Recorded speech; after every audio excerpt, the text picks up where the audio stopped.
Hey everyone, I'm Peter Stories here to guide you today. If you use this video to drift off to sleep, please tap like, hit subscribe, and drop a comment telling me where you're watching from and what time it is there. Now settle in, get cozy, and let yourself relax.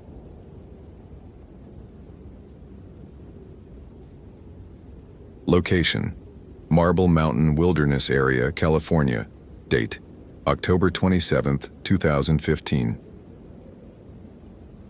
The October fog rolled down from the higher elevations like something alive, swallowing the granite peaks whole and reducing visibility to perhaps 30 yards.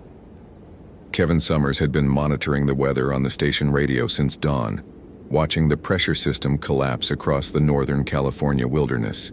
Unseasonable cold was moving in behind it, the kind of cold that made bones ache and turned breath to visible ghosts within seconds. By nightfall, the overnight low would drop below 20 degrees. Already at 4 in the afternoon, frost was forming on the south-facing rocks, glittering like scattered diamonds before fading back to gray stone. He stood at the ranger station's weathered wooden porch, thermal mug of black coffee warming his palms, and surveyed the landscape that had been his responsibility for 6 seasons. Marble Mountain Wilderness stretched across 241,744 acres of remote backcountry. Jagged peaks, cirque lakes frozen solid by December, and deep valleys where sunlight seemed to give up the effort of reaching the forest floor. The nearest town was 50 miles west. The nearest ranger station besides his own was 60 miles south. In late October, his territory was nearly empty. The summer crowds had fled back to the valley towns, seeking easier trails and cell phone coverage. What remained were the hardcore hikers, the people who came to these mountains specifically because the wilderness demanded respect. The radio crackled. All stations, be advised. We've got a late hiker registered for Marble Mountain Trail System. Solo female, age 29, registered for 2-night backcountry permit. Departure date yesterday, October 26th. She's expected back at the Lovers Cove trailhead by late afternoon today, October 27th. Owner of a 2008 Subaru, California plate Baker Charlie 5372, is reporting the vehicle still in the parking area.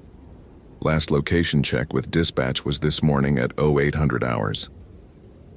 Kevin lowered his coffee. It was already past 4 o'clock. If she'd planned to return by late afternoon and her car was still sitting in the lot, the timeline was becoming uncomfortable. He keyed the radio. Dispatch, this is Unit 3 at Marble Mountain Station. I'll head to the trailhead and check for any recent sign, requesting hiker's name and physical description. The response came back promptly. Unit 3, registered hiker is Sophia Chen, female, age 29, Asian descent, approximately 5'4", brown eyes, black hair, experienced hiker. Permit shows 5 years of backcountry experience in California, Oregon, and Washington. Vehicle registered to her address in Redding. Recommend attempted callback at the emergency contact number we have on file. Kevin set down his mug and grabbed his jacket from inside the station. A weathered green ranger uniform jacket with faded patches, lined with fleece. The evening was turning cold faster than the forecast had suggested. As he pulled on the jacket, he ran through the mental checklist that had become automatic after 6 years. Flashlight with fresh batteries, charged radio with the frequency already set, knife on his belt, headlamp in the pack, emergency blanket, basic first aid. The autumn trails could be treacherous even without weather complications. Leaves obscured drop-offs. Rocks turned slick with frost overnight. The drive to Lovers Cove trailhead took 40 minutes on the winding mountain road. Kevin knew every curve, every pothole, every turnout where winter snow would eventually make the route impassable. The fog thickened as he climbed higher, pressing against the windshield until the world beyond the hood of his truck became just diffuse gray. Radio signals were weakening, normal for the elevation and weather. He heard dispatch attempting to reach other units, voices fragmenting and cracking with interference. The Lovers Cove parking area was nearly empty, 6 spots, all unmarked except for Sophia Chen's Subaru. The car sat in the second space from the road, facing out toward the valley below, which was now completely obscured by fog. Kevin parked beside it and approached on foot, noting immediately that the vehicle had been here for at least 24 hours. Frost coated the windshield. The driver's side window was cracked open by about an inch, which meant someone had deliberately left it that way to prevent glass fogging. Standard practice for leaving a car unattended in autumn weather. He looked at the parking area.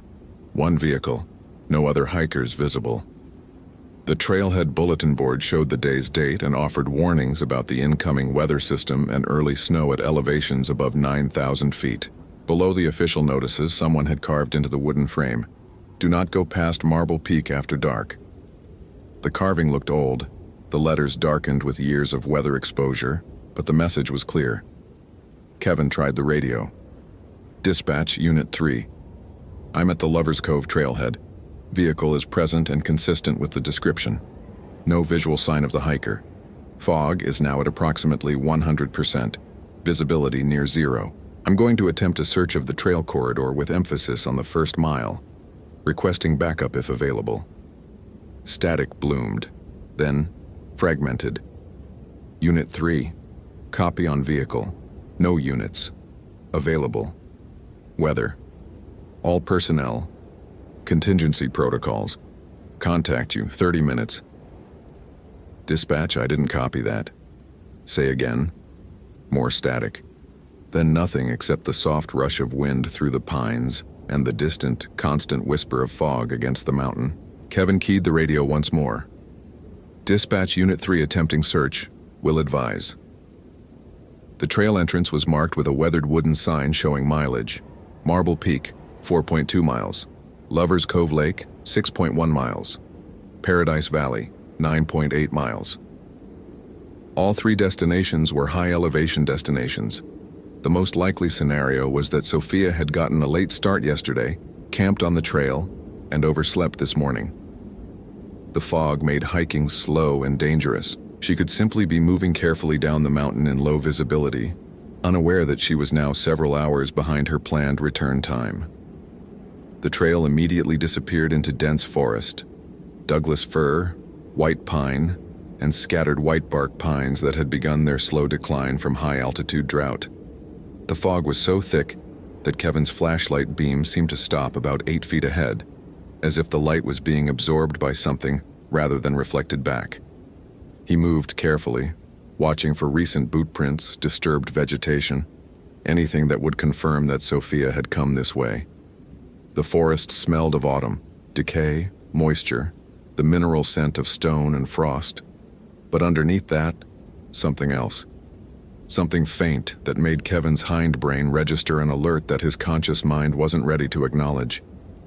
The smell of something old, something that had been in the forest for a very long time. He walked for perhaps a quarter mile, moving slowly. The trail was well maintained and clearly marked with old white blazes.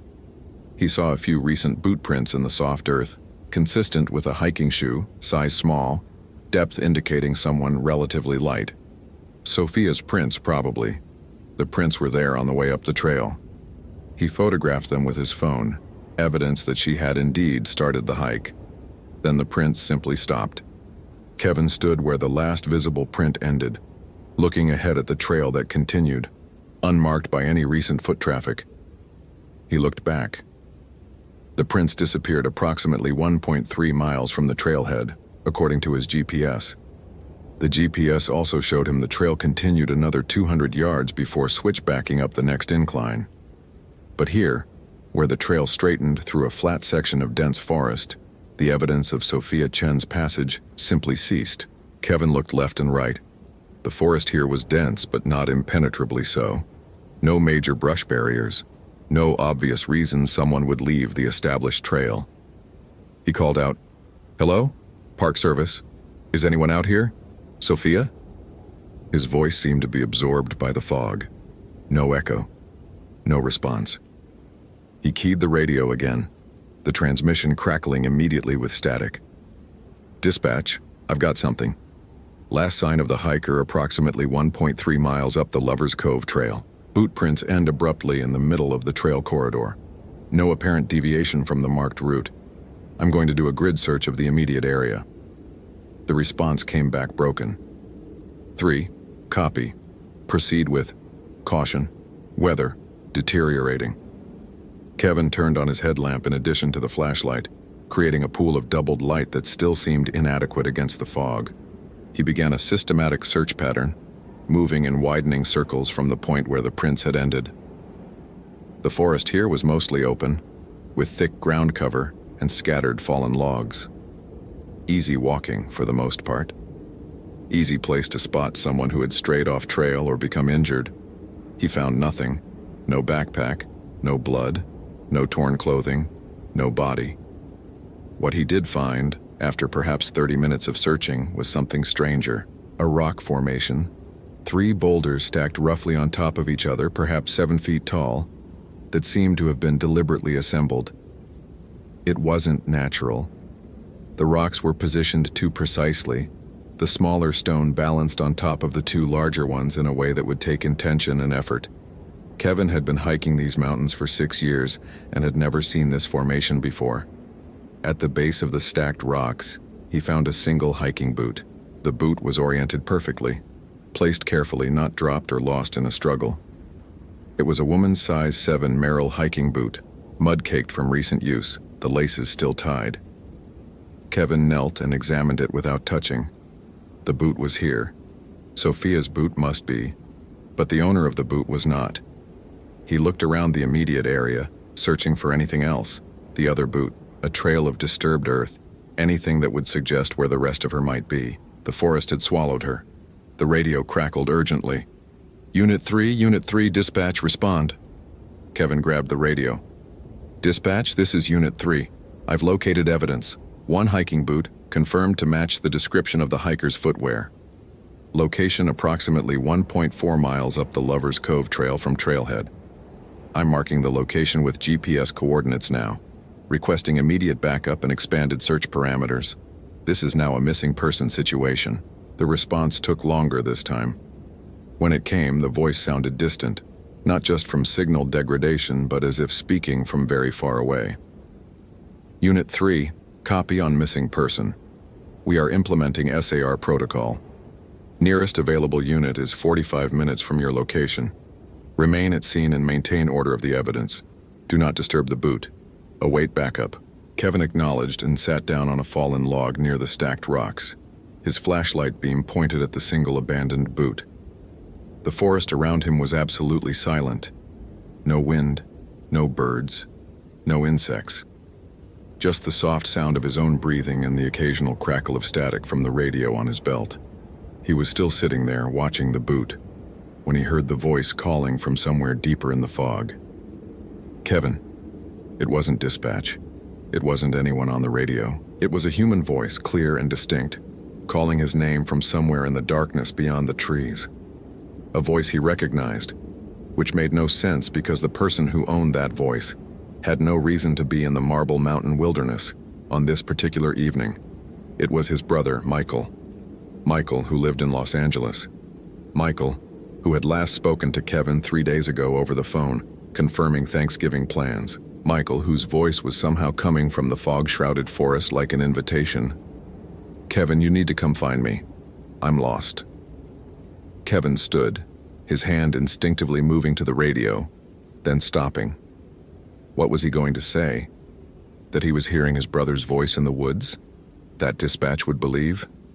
He knew better. He knew the mountains well enough to understand that sound behaves strangely in fog and cold air. Sound could carry for miles. Voices could travel in unexpected directions, bouncing off stone and through dense forest. But Michael's voice was coming from deeper in the wilderness. It was coming from the direction Sophia had gone. Kevin picked up the boot, protocol be damned, and secured it in his pack. He marked the coordinates carefully on his GPS and began walking deeper into the forest, following the direction of the voice that kept calling his name. Arar. What Kevin couldn't hear, what no radio could capture, was happening to Sophia Chen 6 miles away in the high country above Paradise Valley. She had been walking for 18 hours straight, though her mind insisted it had only been 4. Time felt strange in the fog. Her feet moved on their own, following a path that she didn't remember taking. The trail she had planned to follow, the Lover's Cove Trail that would eventually loop back to the parking area, had somehow inverted itself into something else entirely. The first sign that something was wrong had come yesterday afternoon, just as she was approaching Paradise Valley Lake. The lake was supposed to be her destination for the night, a high alpine cirque lake surrounded by granite walls, accessible by a well-maintained trail. She had consulted her map obsessively throughout the day, comparing the terrain to the topographic lines. Everything had matched perfectly until she arrived at what should have been the lake. It wasn't. Instead, she found herself in a valley that didn't exist on her map. The valley was real enough. There was a lake, certainly, though it was wrong somehow. The water was dark, too dark, reflecting the fog-covered sky in a way that made it impossible to tell where water ended and air began. The stone walls surrounding it were smooth and black, volcanic in nature, nothing like the pale granite she had expected. Sophia had checked her GPS.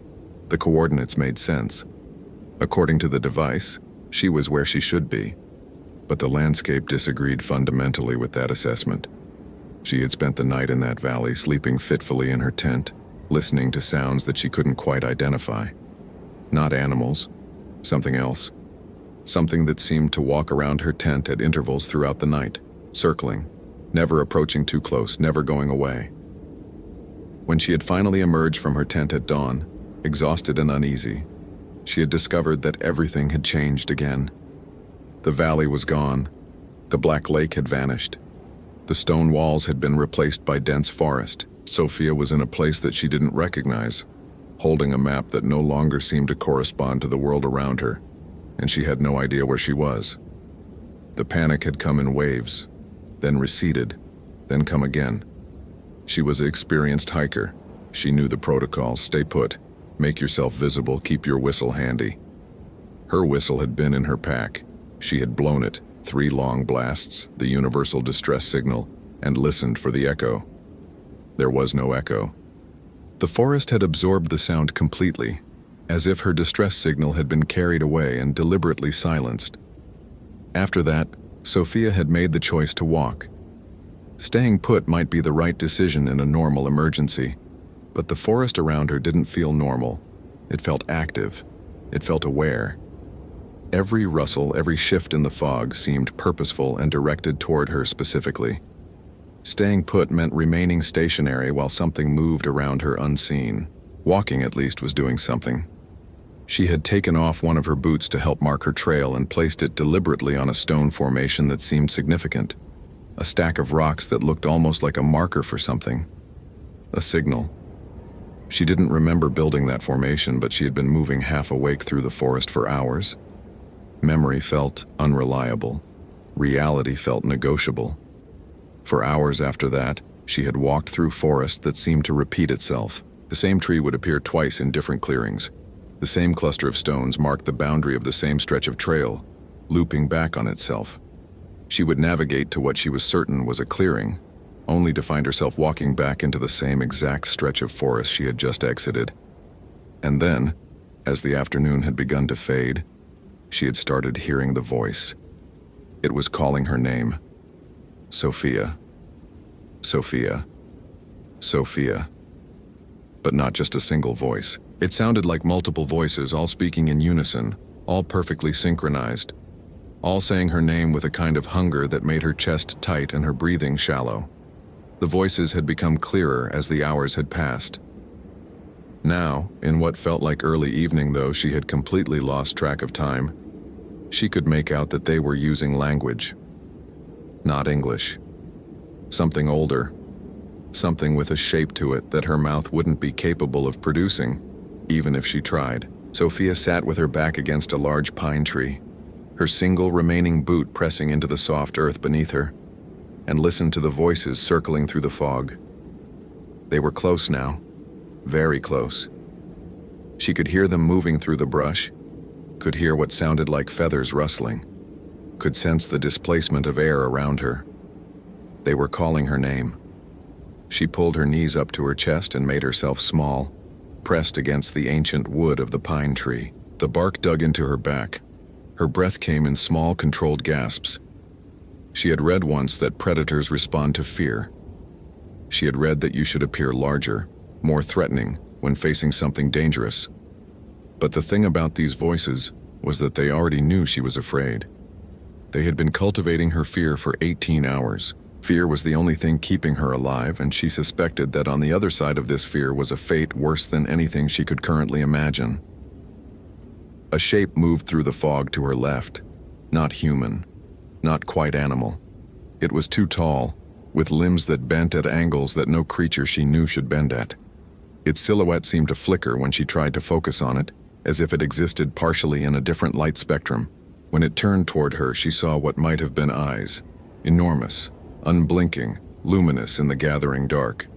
The shape made a sound, a ululation, a sound like wind moving through a cave, like the call of an enormous owl, like a woman's scream reversed and played at an impossible pitch. When it opened what might have been a mouth, Sophia saw inside, and what she saw was a darkness so complete that her mind refused to process it. She wanted to run. She wanted to scream.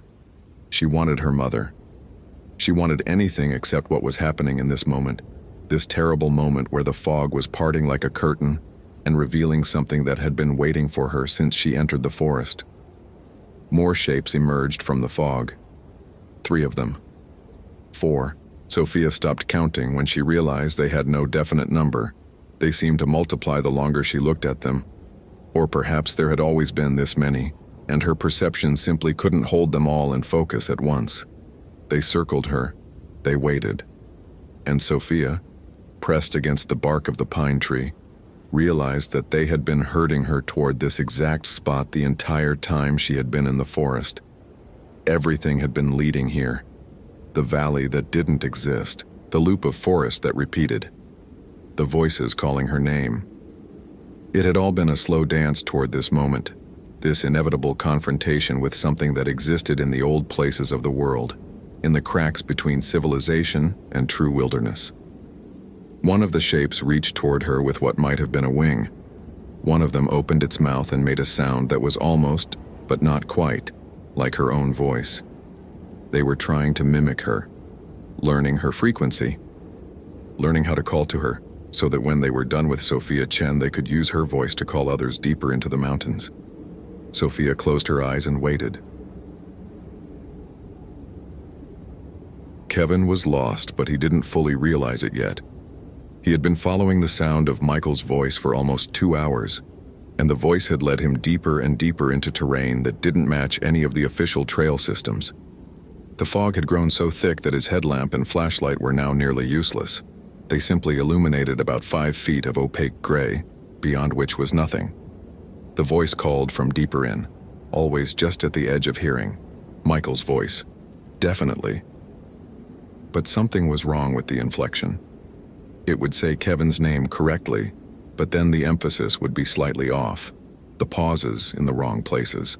It was like someone had recorded Michael speaking and then played it back at a fractionally different speed.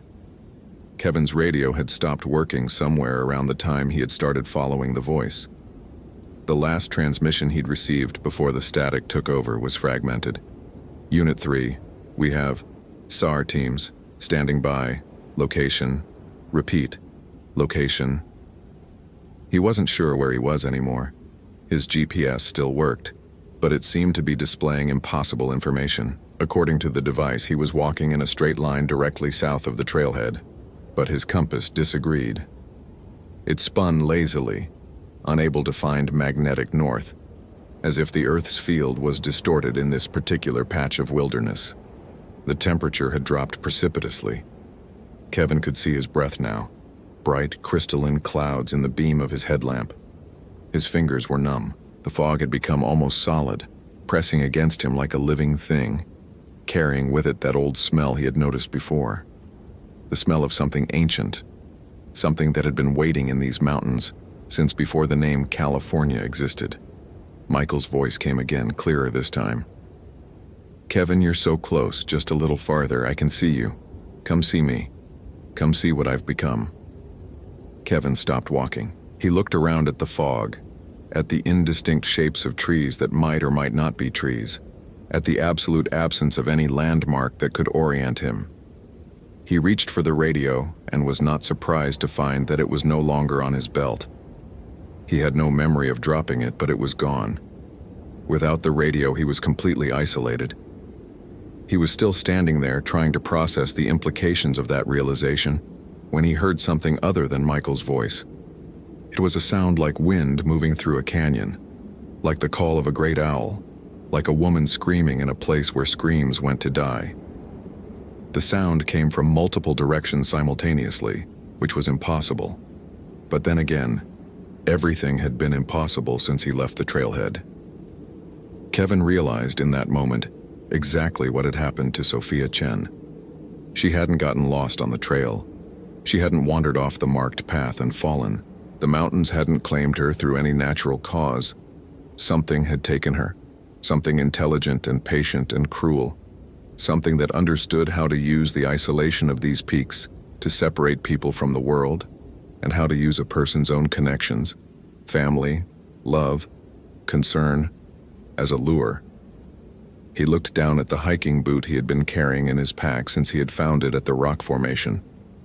He had somehow forgotten about it. Now he pulled it out and looked at it in the beam of his headlamp. The boot was real. Sophia Chen's boot was real. But Sophia Chen herself was no longer available to claim it. The shapes emerged from the fog.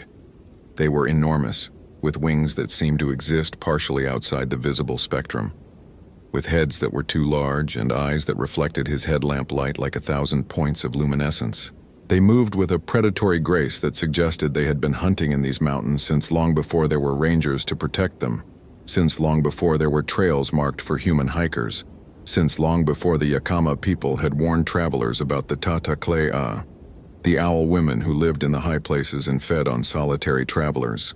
Kevin understood as the nearest one reached toward him with a limb that was neither exactly a wing nor exactly an arm, that the boot in his hand was not evidence. It was an invitation. It was a message that said, "You have entered our domain, you have followed the calls that we sent you, and now you belong to us. Just as your brother belonged to us, just as Sophia belongs to us, just as all the others who have ever gone missing in these mountains belong to us." Michael's voice came one final time, and now it wasn't Michael's voice at all. It was a chorus of voices, dozens of them, perhaps hundreds, all saying Kevin's name in perfect unison. All the voices of all the hikers who had ever disappeared in the Marble Mountain wilderness. All the voices preserved, stored, imitated perfectly. Kevin dropped the boot and tried to run. The fog swallowed him immediately. He could no longer see his headlamp's beam. He could no longer see his own hands in front of his face. He could only hear the sound of his own footsteps on the earth, and underneath that, the sound of things moving. Many things, all moving toward the same place he was moving toward. When the trees opened up into what felt like a clearing, Kevin understood that he had arrived at the place where Sophia was waiting. He could hear her breathing, rapid and shallow, pressed against something solid. He could hear the sound of feathers, so many feathers all moving at once. He tried to call out to Sophia, to say something that might constitute a final moment of human connection, before whatever happened next happened, but his mouth wouldn't cooperate. His throat had closed.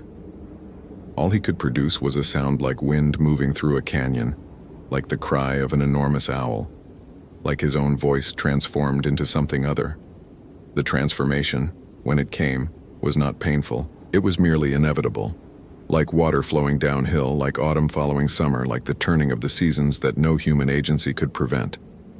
Kevin felt himself changing, his perspective shifting, his senses recalibrating to perceive a world that humans were never meant to see.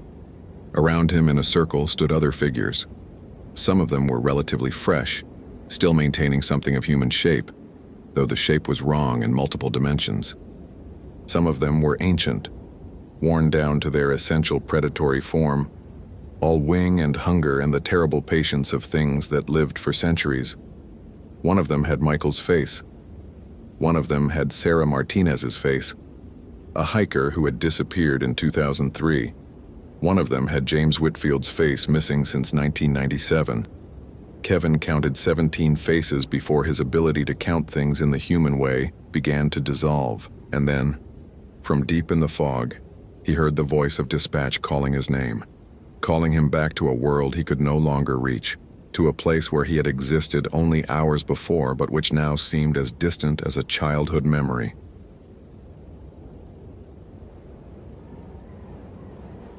The search and rescue teams arrived at the Lover's Cove trailhead just after midnight. They found Kevin's truck parked beside Sophia Chen's Subaru. The ranger station was dark, no sign of Unit 3.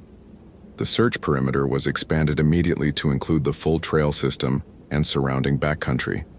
48 hours later, with nearly 60 searchers working the terrain, they had found Kevin's radio at a location 2.3 miles up the Lover's Cove trail, its battery dead, its final transmission received by dispatch at 8:47 p.m. the previous evening. They found Sophia Chen's other boot, the one Kevin had discovered, carefully preserved in the station's evidence locker, marked with coordinates and a date, waiting to be processed. They found no bodies, no sign of struggle, no indication of what had happened to either hiker. The official report concluded that both Kevin Summers and Sophia Chen had become disoriented in the fog and unseasonably poor weather, that they had likely left the marked trail system and become lost in terrain that claimed the lives of experienced hikers with depressing regularity.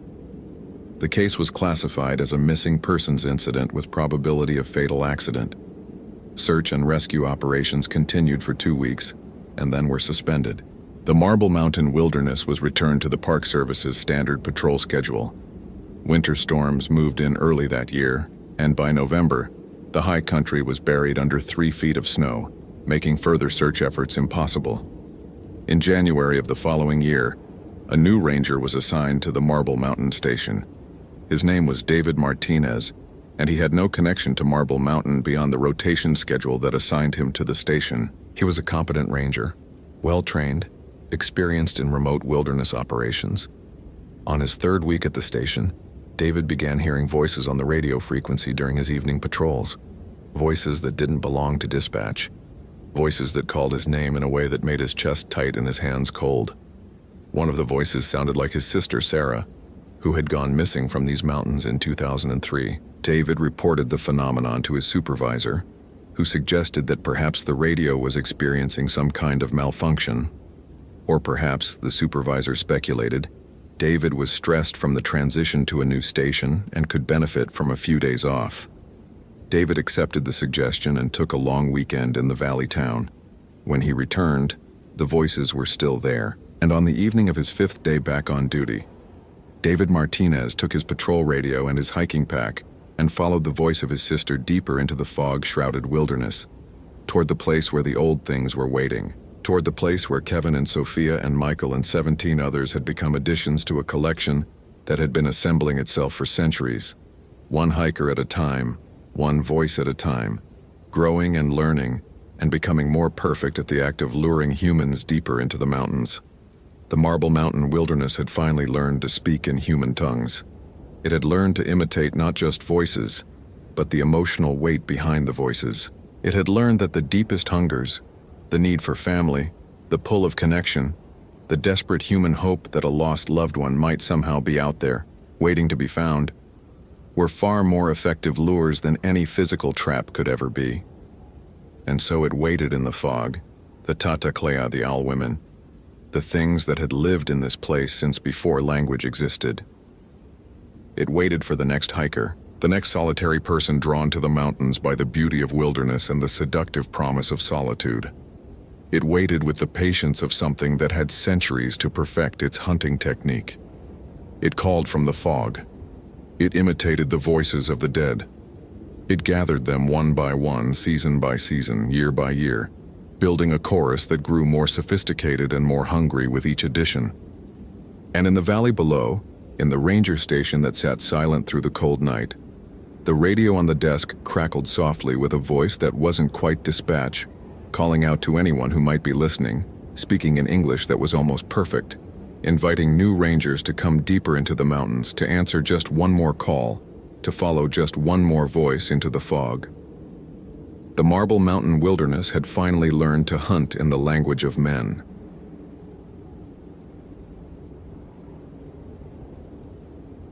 Location: Honey Hole Canyon National Monument, Arizona. Date: August 14, 2015. The heat of the Arizona high desert in August was a living thing. It didn't just surround you, it infiltrated, claimed you, made you question whether your body was even yours anymore. Tyler Reeves had been the primary ranger at Honey Hole Canyon National Monument for 4 years, and he'd learned to respect the heat the way you respected a dangerous animal. You didn't fight it. You worked with it, understood its patterns, and made sure you were inside before it became truly lethal. This morning had started like most August mornings. The sky was a pale, washed-out blue that would deepen as the day progressed. The monsoon season in Arizona meant thunderstorms in the afternoon, usually violent, always brief, and absolutely unpredictable in where they'd strike. The weather radio on Tyler's desk at the ranger station crackled with warnings. Flash flood watches for all arroyos, severe thunderstorm watches, dust storm potential. Standard August fare. The monument stretched across 14,000 acres of high desert canyon country, with Honey Hole Canyon itself a 4-mile deep cut through rust-red sandstone that ran seasonal water only during the heaviest rains. Tyler filled his coffee mug at the station's small kitchenette, lukewarm water that would stay warm in the thermos even as the day heated up, and checked his equipment. Radio on the Ranger frequency, GPS unit with fresh batteries, flashlight, first aid kit. The usual items that a ranger carried, most of them never needed, but all of them critical on the day when they were actually required. The work itself was simple: patrol the access roads, maintain the 3 marked trails, monitor the water at the canyon's base for flash flood potential, and manage the small number of visitors who came to the monument seeking something quieter than the national parks. The landscape around the ranger station was stunning in its austerity. The monument consisted primarily of high desert, scrub brush, yucca, the occasional ponderosa pine on the higher elevations. The canyon itself cut through this landscape like an afterthought, a massive scar in the earth that revealed millions of years of geological history in its walls. Layer upon layer of red, orange, brown, and rust-colored sandstone, each stratum representing different geological epochs. The canyon had been carved by water, though it rarely flowed now except in monsoon season when the rains came, and Honey Hole Canyon became a torrent that would sweep away anything in its path. Tyler checked the visitor log as he did every morning. Yesterday had brought 6 hikers, 3 in the morning, 3 in the late afternoon. All had checked out, all had signed back in. The monument kept detailed records because people could disappear in places like this, and had historically. Tyler had read the old incident reports, the stories of visitors who'd wandered off trail in the 1970s and 80s, who'd never been found. That was why the ranger station existed now. That was why Tyler was here. The morning patrol was routine. He drove the access road that ran along the canyon's east rim, checking for downed trees, washouts, and any signs of recent visitor damage. Everything was in order. The trails, Crimson Overlook, Canyon Bottom, and the challenging rim-to-rim descent were clear and marked with the standard Forest Service blazes. No recent storm damage, no apparent issues. By early afternoon, Tyler was back at the station eating a sandwich when the visitor check-in occurred. A young woman in her early 20s with a day pack and hiking boots, wanting to do the Canyon Bottom Trail. Tyler remembered the moment clearly because she'd been particularly striking. Dark hair, pale skin that clearly didn't spend much time in the desert sun, and eyes that held that specific kind of curiosity that meant she was a serious hiker, not just a casual tourist wandering through for the photo opportunity. "How long have you been hiking?" Tyler asked, filling out the check-in form with her information. "About 5 years," she said. Her name was Harper Caldwell. She lived in Phoenix. She'd done most of Arizona's major trails and wanted to experience some of the lesser-known monuments. "I know about the monsoon risk. I'll be back by 5 o'clock. I'm fast." Tyler studied the sky. The heat was building.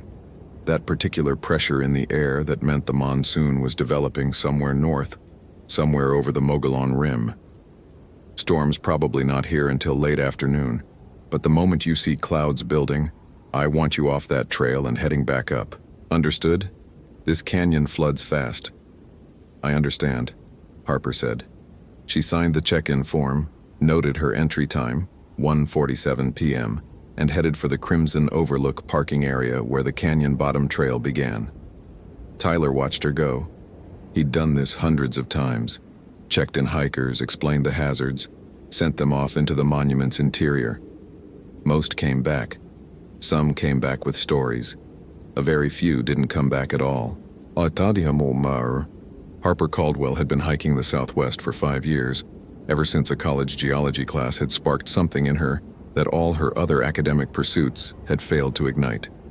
There was something profound about reading stone that had been exposed for millions of years, about walking where water had carved its path through ancient rock, about feeling yourself as part of a geological timeline that made human concerns seem appropriately small.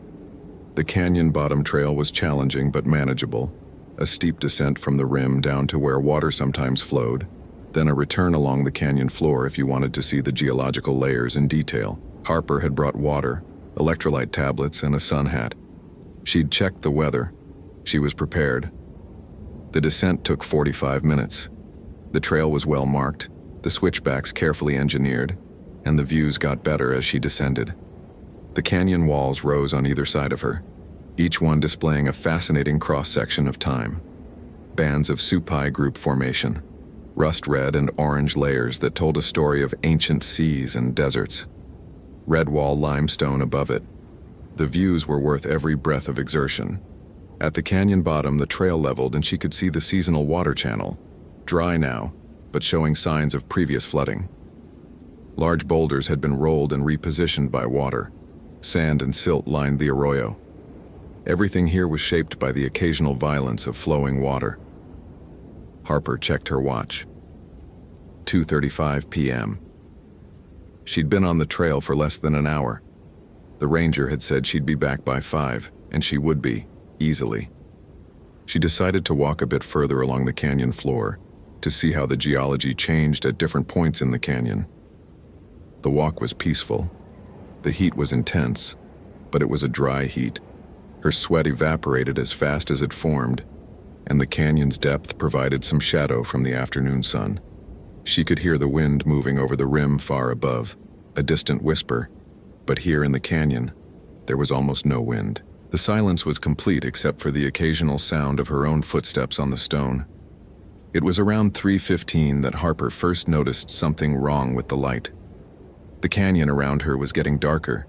She looked up, expecting to see clouds building, but the patch of sky visible at the canyon's rim was still relatively clear. Yet the light filtering down into the canyon was distinctly dimmer, more orange-tinted, carrying that particular quality that meant dust in the atmosphere. Harper checked her phone. 2 bars of signal. 3:17 p.m. She could still see maybe 2 hours before sunset, and the hike back up would take 45 minutes. Even if a storm was developing, she had plenty of time. She continued walking. The color of the light got stranger the further she walked. More orange now, almost rust-colored, as if the world itself was filtering through oxidized metal. Harper had never seen light quite like this. It was beautiful but deeply unsettling, like watching a sunset in real time while the sun was still high. Then she heard the sound.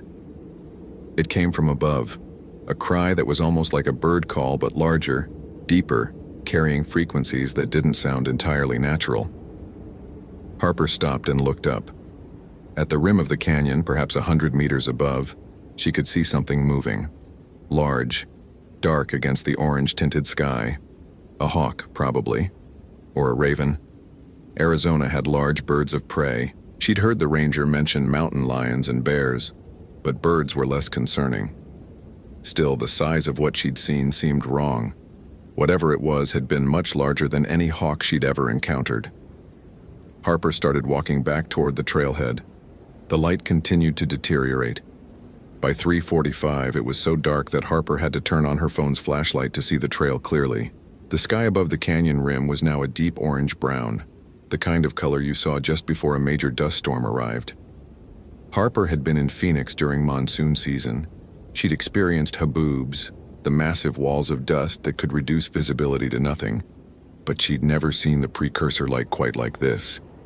The wind started then, sudden and strong, coming in hard gusts down the canyon. It carried the smell of dust and heat and something else, something that reminded Harper of old feathers, of something that had been dead for a long time. Harper walked faster. The trail up the canyon was steeper going up than coming down, and the increasing darkness made it harder to see the switchbacks clearly.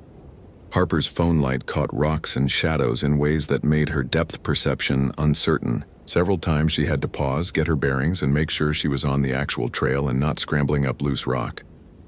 By 4:15, Harper could see that the sky above the rim had become genuinely dark. Not the natural darkness of approaching evening, but something darker, something wrong. The clouds that had been building must be massive. They'd filled the entire sky, and the wind was getting stronger, gusting hard enough now that Harper had to brace herself against the canyon wall to keep from being blown off her feet. She was still maybe 20 minutes from the rim, still on the marked trail, still safe technically.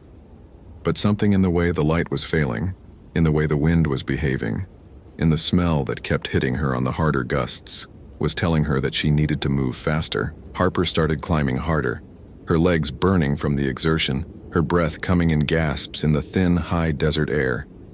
The phone light bounced wildly with her movement, making the shadows dance. And in those dancing shadows, Harper became certain she saw movement. Large movement, keeping pace with her as she climbed. She didn't stop. She didn't look back. She just climbed faster, and the sound came again from above. That cry that was almost a bird call but wasn't quite. Something that had a layer of intelligence to it. Something that sounded like it was hunting. Tyler was monitoring the weather when the light changed. He was at the ranger station, watching the computer screen displaying the latest satellite imagery and radar data. The monsoon was developing rapidly, moving in from the north faster than the morning forecast had suggested. What had been a general storm watch was becoming a specific storm warning. He checked the visitor log. Harper Caldwell had checked in at 1:47 p.m. It was now 4:30 p.m. If she'd done the canyon bottom trail as marked, 2.5 hours round trip, she should have been back by 4:30. She wasn't at the station. She wasn't answering her checkout form. Tyler stepped outside. The light was definitely wrong. The sky was a sick orange-brown and the wind was beginning to gust, the precursor to the main storm. Dust was in the air, blown from somewhere north, turning the world into something that looked more like dusk than late afternoon. The temperature, which had been holding around 104 degrees, was dropping noticeably as the storm approached. He keyed his radio. Visitor checkout at Crimson Overlook. Vehicle is still in parking area. Visitor hasn't returned yet. He was speaking to himself, but it was protocol to log these observations. Monitoring situation. Will advise if assistance is needed. Tyler got in his truck and drove to the Crimson Overlook parking area. The wind was stronger here, at the canyon's edge. He could see Harper's car, a red Honda Civic, parked in one of the spots. The parking area was otherwise empty. It was 4:35 p.m. The hike was supposed to take 2.5 hours. The storm was building rapidly overhead. Tyler checked the weather again on his phone. The radar showed a severe thunderstorm developing directly over the monument. Lightning was already occurring, and hail was possible. The storm was maybe 30 minutes away from the parking area, but much closer to the canyon itself. He keyed the radio again. Dispatch, this is Honey Hole Canyon Ranger Station. I have a missing visitor situation developing. Female hiker, name Harper Caldwell, checked in at approximately 1:47 p.m. on the Canyon Bottom Trail. Standard route should have her back by 4:15. It's now 4:35 and she hasn't returned. Storm is moving in. I'm going to conduct a search. Static. Then dispatch came back, her voice carrying that particular quality of controlled concern that meant she understood the situation. Copy, Honey Hole. What's the visitor's experience level? Moderate to high, Tyler responded. She knew about the weather risk, but the storm moved in faster than forecast. I'm starting a search up the Canyon Bottom Trail. Copy. Weather Service is issuing a flash flood warning for all Arizona arroyos. Be aware of water movement. What's your ETA for completion of initial search? 2 hours maximum. If I don't locate her, I'll need SAR mobilized. Understood. We'll put out an alert. Stay in radio contact. Tyler grabbed his gear from the truck, a heavier flashlight, additional water, first aid kit, and a rope. The canyon bottom trail was descended via switchbacks, but if he needed to move quickly, he could rappel down sections of it. He didn't think it would come to that, but it was good to have the option. He started down the trail at a jog. Harper's last moment of certainty came at the place where the canyon widened slightly, where she could see the arroyo on both sides of the rock formation she was climbing. She could see the canyon floor now despite the darkness, and she could see that the dry arroyo was beginning to have a sheen on its surface. Water, the rain that was building above the rim, the rain that hadn't reached the canyon floor yet, was starting to run down from somewhere upstream, beginning the slow accumulation that would become a flood. She was roughly halfway up the trail, still 20 minutes from the rim, but the water was coming. Harper climbed harder, her legs screaming, her lungs burning, but she pushed through it.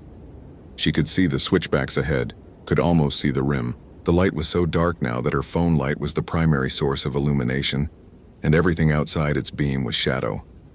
The cry came again from above. Much closer now. Not a hawk. Definitely not a hawk.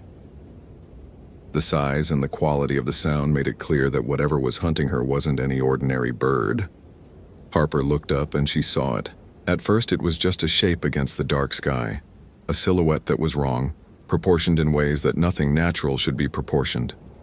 But as it moved, the light of her phone caught it more clearly, and Harper's mind struggled to process what she was seeing. It was massive, at least as tall as a man, if not taller. But that was where the resemblance to anything ordinary ended. The body was avian but exaggerated, twisted into something that combined bird and human anatomy in ways that made no evolutionary sense. The head was the worst. It was almost human. She could see the suggestion of a face, of eyes that looked at her with intelligence.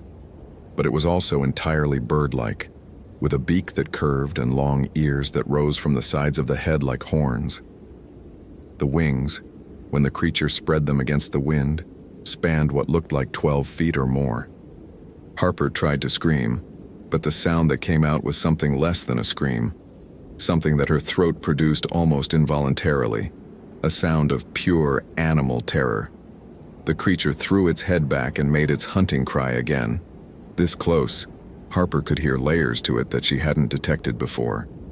There was something almost like laughter in there, something almost like hunger. Harper turned and ran up the trail without any sense of where she was going, trusting only that upward was better than being on the canyon floor where the creature could reach her more easily. Her phone light bounced wildly with her movement, creating shadows that seemed to pursue her more aggressively than the creature itself. Behind her, the creature descended, not flying. It moved like it was crawling through the air, using its wings like limbs, moving in ways that nothing with wings should be able to move. Harper reached the next switchback and threw herself around it, risking a look back. The creature was maybe 50 meters behind her now, descending the trail, moving with surprising speed and grace. It was herding her, she realized, not trying to catch her on the canyon wall where it might be difficult. Driving her. Toward something. Toward where? Harper's thought fractured as a flash of lightning illuminated the entire canyon. Thunder followed immediately. The storm was nearly overhead now. And in that flash of light, Harper saw what the creature was herding her toward. Further up the canyon, at a point that should have been the start of the climbing trail, there was an overhang, a cave or shelter of some kind that Harper hadn't noticed on her descent, because the light had been different, and at the entrance to that shelter there were things, objects arranged in patterns. Harper's mind, even as it was processing the presence of a creature from nightmare, recognized what those objects were. Remains. Clothing. Bones, possibly.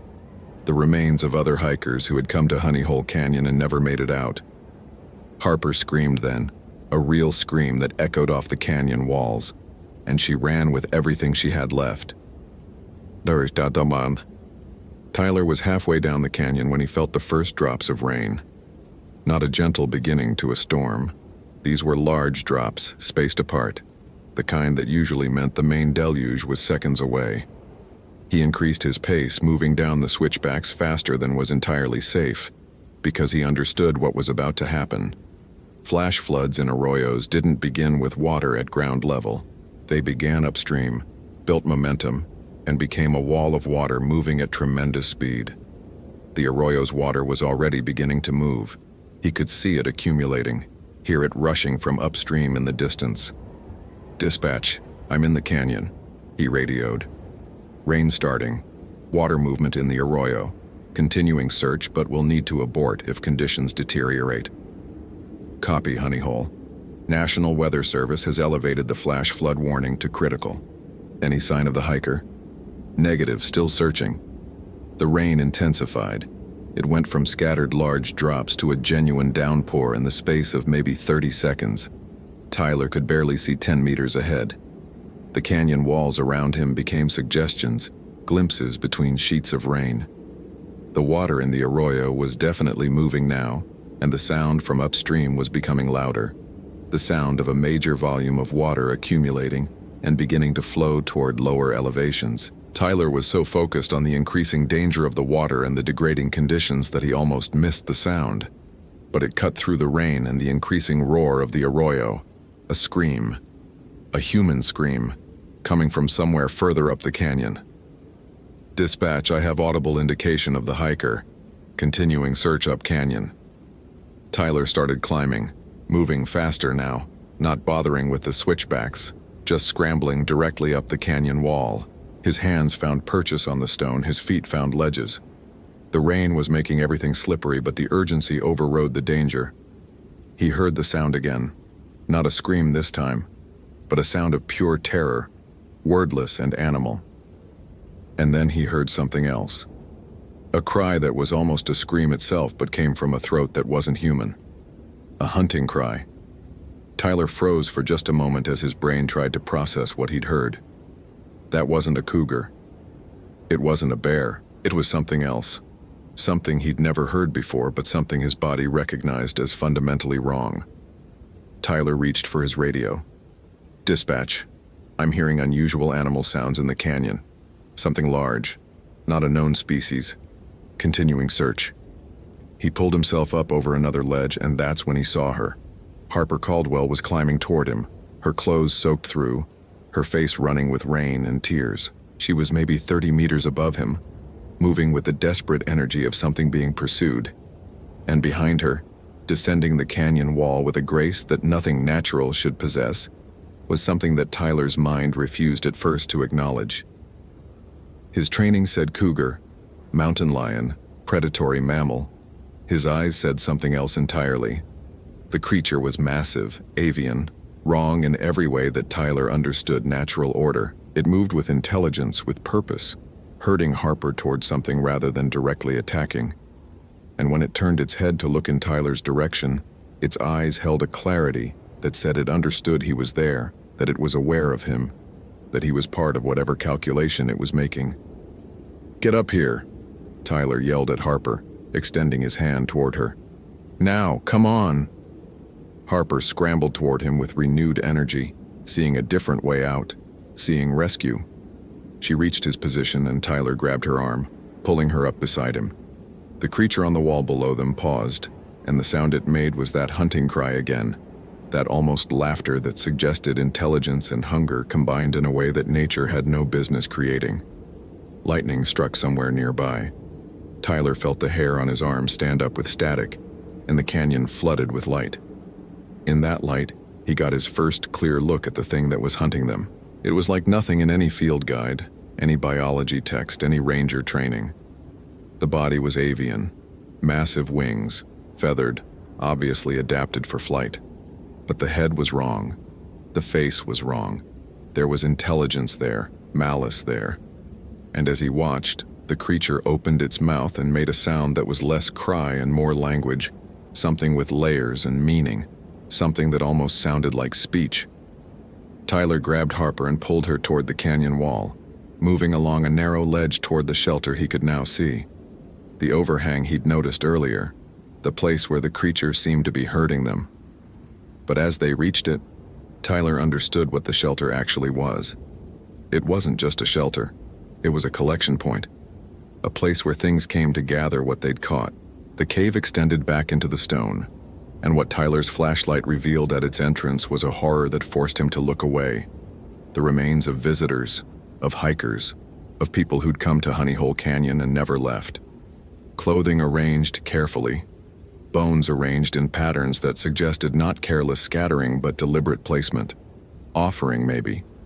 Or trophies. No. Harper whispered beside him. No, no, no. The creature descended the final 20 meters of canyon wall and landed on the stone in front of the cave entrance. Its wings spread wide, creating a silhouette against the ongoing lightning. Thunder rumbled so hard that Tyler felt it through the stone at his back, and the creature made its sound again.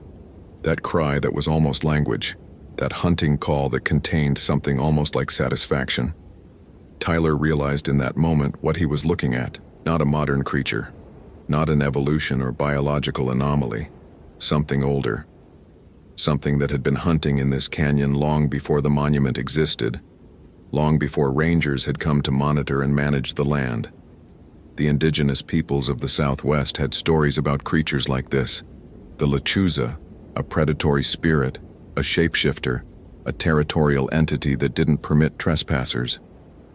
He'd read about it once in an old ranger's journal from the 1970s. He'd dismissed it as folklore, superstition, the product of a ranger losing his mind in isolation.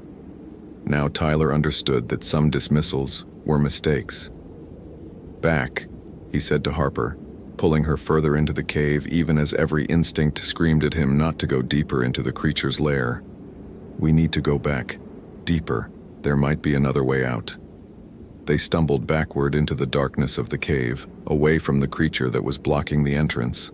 The cave descended as they moved, the floor angling downward. Tyler's flashlight caught the surfaces around them and bounced off stone that was oddly smooth, polished in places, as if this cave had been traveled for thousands of years. They moved for what felt like minutes but was probably only 30 seconds, far enough that the entrance was no longer visible, far enough that they were in complete darkness, except for Tyler's flashlight. Behind them, the creature made no attempt to follow. It simply waited at the entrance as if it knew that the cave was a dead end, as if it understood that Tyler and Harper had only delayed the inevitable. Tyler found a side passage about 50 meters in and pulled Harper into it. The passage climbed slightly, and after maybe 20 meters, fresh air began to flow. And then, a gap, a break in the rock, leading upward.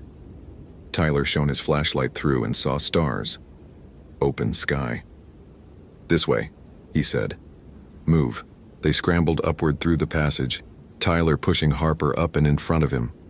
The passage was tight, forcing them to crawl in places, but the fresh air and the visible sky above were worth every moment of claustrophobia. They emerged on the canyon rim, away from the overhang, away from the creature, in the clearing rain where the main body of the monsoon was continuing to dump water across the high desert. Tyler looked back toward the canyon. He couldn't see the cave entrance anymore. Couldn't see anything in the darkness except for the occasional flash of lightning illuminating the landscape. But he didn't need to see it to know the creature was still there, still waiting, still hunting in the way it had hunted for however long these entities hunted. Come on, he said to Harper. We need to get to the ranger station. They ran through the rain, through the darkness, following Tyler's knowledge of the land. Behind them, at the canyon's rim, something made a hunting cry that the wind seemed to carry for miles before swallowing it into the night. The official report listed Harper Caldwell as a hiker who had gotten lost in Honey Hole Canyon during a severe monsoon event. She'd been found by Ranger Tyler Reeves after a brief search. She was dehydrated and in shock, but otherwise unharmed. The incident was attributed to weather and terrain hazards. Search and rescue never needed to mobilize. What the report didn't include was any mention of what had been seen in the canyon, the arrangement of remains in the cave, the creature that had hunted them, the intelligence that had been in that thing's eyes. Tyler hadn't included those details. He knew how they would be received. He knew what people would say. He also knew that Harper, when questioned by SAR personnel and the official investigators, had said nothing about the creature. She'd mentioned getting lost, mentioned seeing the cave during her descent. mentioned the fear and the difficulty of the climb back up, but nothing about what had been hunting her. They had made an unspoken agreement not to speak of it, because some things, when spoken aloud, became undeniable in ways that made them harder to live with. Harper had left Arizona the next day. She didn't return to hiking after the incident. Tyler had heard through the grapevine that she'd moved back to the Midwest, away from the Southwest and its canyons and high deserts. She didn't want to be in a place where you could go looking for solitude in stone and find something looking back with ancient intelligence. Tyler still works as the primary ranger at Honey Hole Canyon National Monument. The visitation has increased slightly. People are drawn to places with stories, to places with danger. But Tyler has noticed something. Fewer people hike the canyon bottom trail now. Fewer people venture to the deepest parts of the canyon. And the ranger station logs show a pattern that mirrors other protected lands. Certain areas begin to gain reputations. Certain trails become known as places where people should be careful. Sometimes, on quiet mornings, Tyler stands at the canyon rim and looks down at the landscape, trying to see if there's any sign of the creature. There never is. It doesn't need to advertise its presence. It knows what it is. It knows what it hunts. It knows that the canyon is its territory, has been for longer than humans have had words to name things.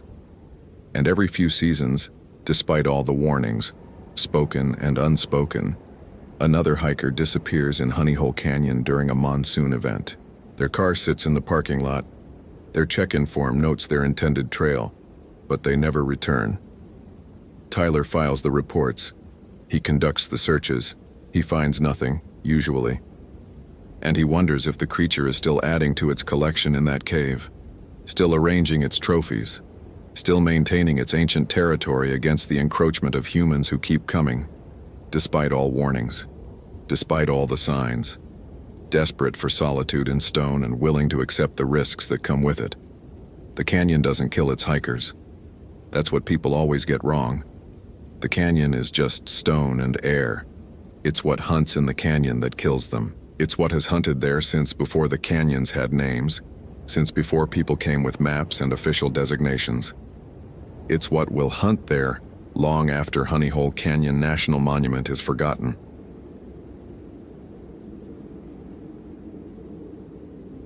Location: Guadalupe Mountains National Park, Texas. Date: August 14th, 2018.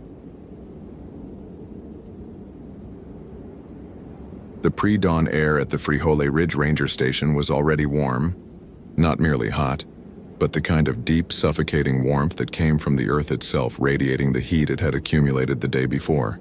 James Caldwell had been a ranger at Guadalupe Mountains for 9 years, long enough to understand that August was the month when the land became something closer to an adversary than a park.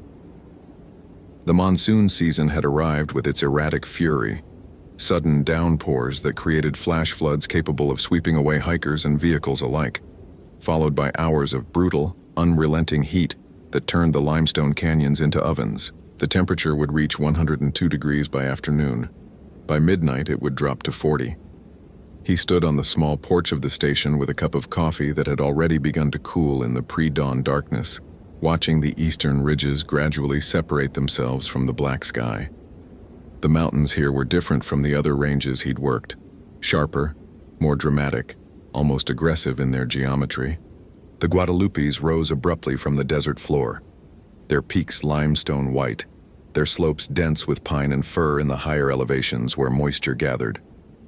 Lower down, the vegetation thinned to scrubland and skeletal trees that had learned to survive on minimal water. Everything here was shaped by scarcity. Everything had learned to take what it needed and waste nothing, including the things that lived here that weren't human. The forecast had promised clear skies for most of the day, with possible monsoonal activity developing around sunset. The humidity was building. James could smell it in the air. That particular mineral scent that came before storms, the ozone-like tang that made the sky feel closer than it should be. It was 05:30 hours. Sunrise was still 40 minutes away. The station was quiet except for the ambient hum of the radio, occasionally crackling with overnight traffic from other parks, other rangers, the constant low-level communication that kept the wilderness service connected to itself. James had established his morning routine years ago, and he maintained it with the consistency that came from years of working alone in remote locations. Coffee at Oro 500, weather check at Oro 515, permit review at Oro 530, equipment verification at Oro 545. By 0600, he would be out for his first trail inspection of the day, covering the most popular routes, McKittrick Canyon, the Devil's Hall Trail, Guadalupe Peak, to ensure that overnight storms or rockfall had created no new hazards. The park was receiving perhaps 150 visitors per day during peak August season, and while most stuck to the well-marked trails, some had the confidence born of ignorance that convinced them to explore beyond marked boundaries. He pulled up the overnight permit registrations on the station's computer, a machine that was approximately 15 years old and ran with all the speed that technology of that vintage could muster. 2 parties had filed overnight permits, a group of 4 climbing Guadalupe Peak who had checked in at the trailhead at 1400 hours yesterday, and a solo hiker named Harper Cole, who had registered for a 3-day backcountry expedition starting at the North McKittrick trailhead. Harper's permit specified experience in wilderness navigation, equipment including satellite communication, and a planned route through some of the more remote canyons, Water Canyon, Bear Canyon, the upper sections of McKittrick that saw foot traffic only during spring season.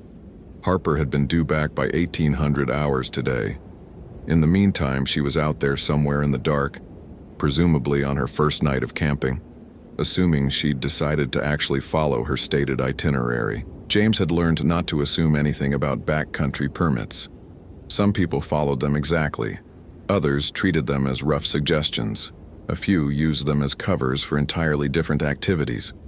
Harper Cole's permit photograph showed a woman in her late 20s, dark hair pulled back, standing in front of a canyon background that James recognized as somewhere in California, probably Joshua Tree or similar. The credential listed her as a wildlife photographer specializing in nocturnal species. The note on her permit indicated she was planning to photograph bats migrating through the Guadalupe canyons during their August movement patterns. That explained the 3-day duration and the remote location selection. The bats moved through specific corridors, and the best viewing was away from the main trails where human activity wouldn't disturb the migration. James approved the permit without hesitation. The woman clearly knew what she was doing. That was something he would remember later, the simple confidence with which he'd made that judgment, based on a photograph and a credential and the assumption that experience meant safety. It was one of the few things he would remember clearly, after everything that followed. Harper Cole had reached her first campsite at approximately 1600 hours, establishing herself in a small clearing, roughly 2 miles up Water Canyon from the marked trailhead. The location was technically within park boundaries, but far enough from main trails that she'd seen no other hikers all day. The canyon walls rose steep and dramatic on both sides, limestone faces weathered by millennia, streaked with mineral deposits that created patterns almost like writing, almost like language, if you looked at them long enough. She'd spent the first 3 hours of daylight hiking slowly, photographing flora, checking canyon walls for signs of nocturnal habitation, guano deposits, roost marks, the small details that indicated where the bats spent their days sleeping. The heat had been intense but manageable with proper hydration. She'd brought 5 liters of water and a satellite communication device that was, frankly, overkill for a modern backcountry trip. But the insurance company for her wildlife photography business had insisted. She'd obliged them by activating it once, checking that the device worked, then packing it away. The permit and the credential were real. The expertise was genuine. Harper had spent 6 seasons photographing bats across the southwestern United States, and she had accumulated knowledge about migration patterns that most casual hikers would never possess. She knew which canyons the bats preferred. She knew the timing of their movements. She knew how to remain still for hours, how to set up remote camera traps, how to exist in wilderness in a state of patient observation rather than anxious movement. What she didn't know, what she couldn't have known, was that the bats weren't the only things that lived in these canyons, or the only things that were drawn to them during migration season. As the day had progressed and the heat had built, Harper had begun to notice something odd about the canyon's acoustics. Sound traveled strangely here, echoing from wall to wall in ways that made it difficult to determine where sources actually were. A bird's call from the left would seem to bounce to the right, then upward, then downward. The wind, when it came, seemed to originate from multiple directions simultaneously, as if the canyon were breathing from multiple mouths. By 1400 hours, she'd become aware of another sound underneath the wind and the birds and the distant rustle of her own movement. It was a clicking sound, rhythmic, deliberate, almost like Morse code, almost like language. She'd attributed it to insects, perhaps cicadas or some other arthropod species. She'd made a mental note to investigate. At 1530 hours, as the afternoon heat reached its peak and the canyon walls seemed to radiate warmth that was almost visible, Harper had heard something else. It was a cry, high-pitched, almost childlike, a sound of distress or alarm. It had come from above her, from the direction of a narrow band of vegetation that clung to the canyon rim. She looked up, expecting to see an animal, a young bighorn sheep perhaps, or a mountain lion cub, but saw nothing except the pale rock and the dark vegetation silhouetted against the bright sky. The cry hadn't repeated. The canyon had returned to its normal background noise, wind, rustling, distant bird calls. Harper had continued setting up her camp, choosing a location with good sight lines toward a likely roosting area, where she'd positioned her remote camera traps. Now at 2100 hours, with full darkness arrived and the temperature already dropping rapidly, Harper was beginning to understand that the quiet of the canyon was not, as she'd initially assessed, a normal wilderness quiet. It was an absence of sound where sound should be. The crickets and insects that should have been active after dark were gone. The nocturnal bird calls that she would normally expect, the owls, the nighthawks, the other creatures that emerged as the sun set, were completely absent. The canyon was silent in a way that felt deliberate, as if something had arrived and everything else had evacuated in response. Harper had experienced wilderness loneliness many times before. She enjoyed it. There was something clarifying about complete solitude, about being the only human heartbeat for miles in any direction. But this silence was different. This silence felt like attention, like the landscape itself was watching her, waiting for something. She was sitting near her camp, reviewing photographs on the back of her camera, when she heard the first clearly non-insect sound of the evening. It was a voice, a human voice. It was calling her name. Harper. Just that. Her name, spoken softly, from somewhere down canyon, toward the direction of the trailhead she'd hiked in from that morning. Harper turned toward the sound, her hand instinctively moving to her satellite communicator. Though she didn't activate it, hikers occasionally pushed beyond their intended routes. Someone might have become lost, might have decided to camp in her general area, might have heard her setting up camp and was calling to establish contact. "Hello?" she called back. "I'm just ahead." There was no response. She waited 30 seconds, a minute, 2 minutes. The silence returned, complete and absolute. Harper told herself that the sound had probably been an echo. Canyons created strange acoustic effects. The human brain was prone to pattern recognition, to interpreting random noise as familiar sounds. She'd heard her name because she expected to hear human voices because on some level, her brain was concerned about being alone, was primed to detect signs of other humans. She settled back into reviewing her photographs, checking the settings on her camera traps, ensuring that she had clear sight lines for the nocturnal photography work. The bats would begin emerging around 2200 hours. She could set her watch by it. The heat of the day would be sufficiently diminished, the insects more active, the conditions optimal for feeding. She wanted to be ready. At 2145 hours, she heard the sound again. It was still her name. It was still coming from down canyon, but this time it was closer. "Harper. Harper, come here.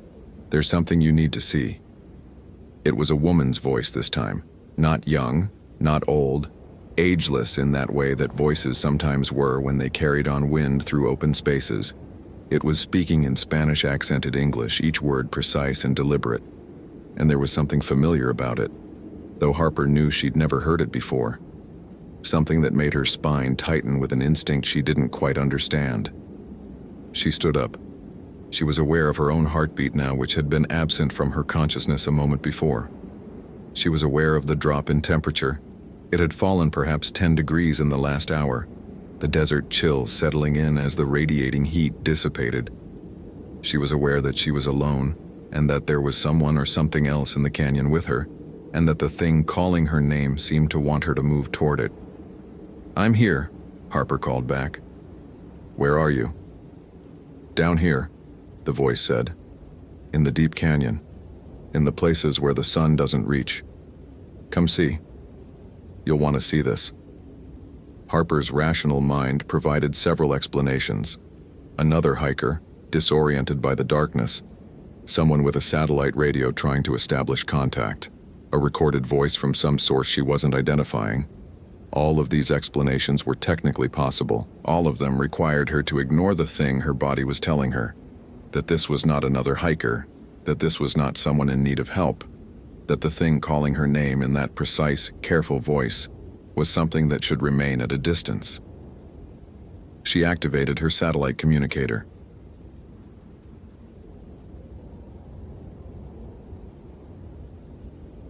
At the ranger station, James was finishing his evening administrative work when the emergency beacon activated. Not a full emergency. That would have been a different signal entirely. But a request for assistance, a need support alert from a registered backcountry communicator. The location placed it in Water Canyon, approximately 2 miles from the marked trailhead, within the park boundaries but in relatively remote terrain. James didn't hesitate. He logged the incident, confirmed with dispatch that he was responding, and began gathering equipment. A hiker was requesting assistance in the backcountry. This could be anything from a twisted ankle to dehydration to simple panic at being alone in wilderness at night. He grabbed his pack, his two-way radio, his flashlight, his emergency medical kit, and headed out toward the North McKittrick trailhead.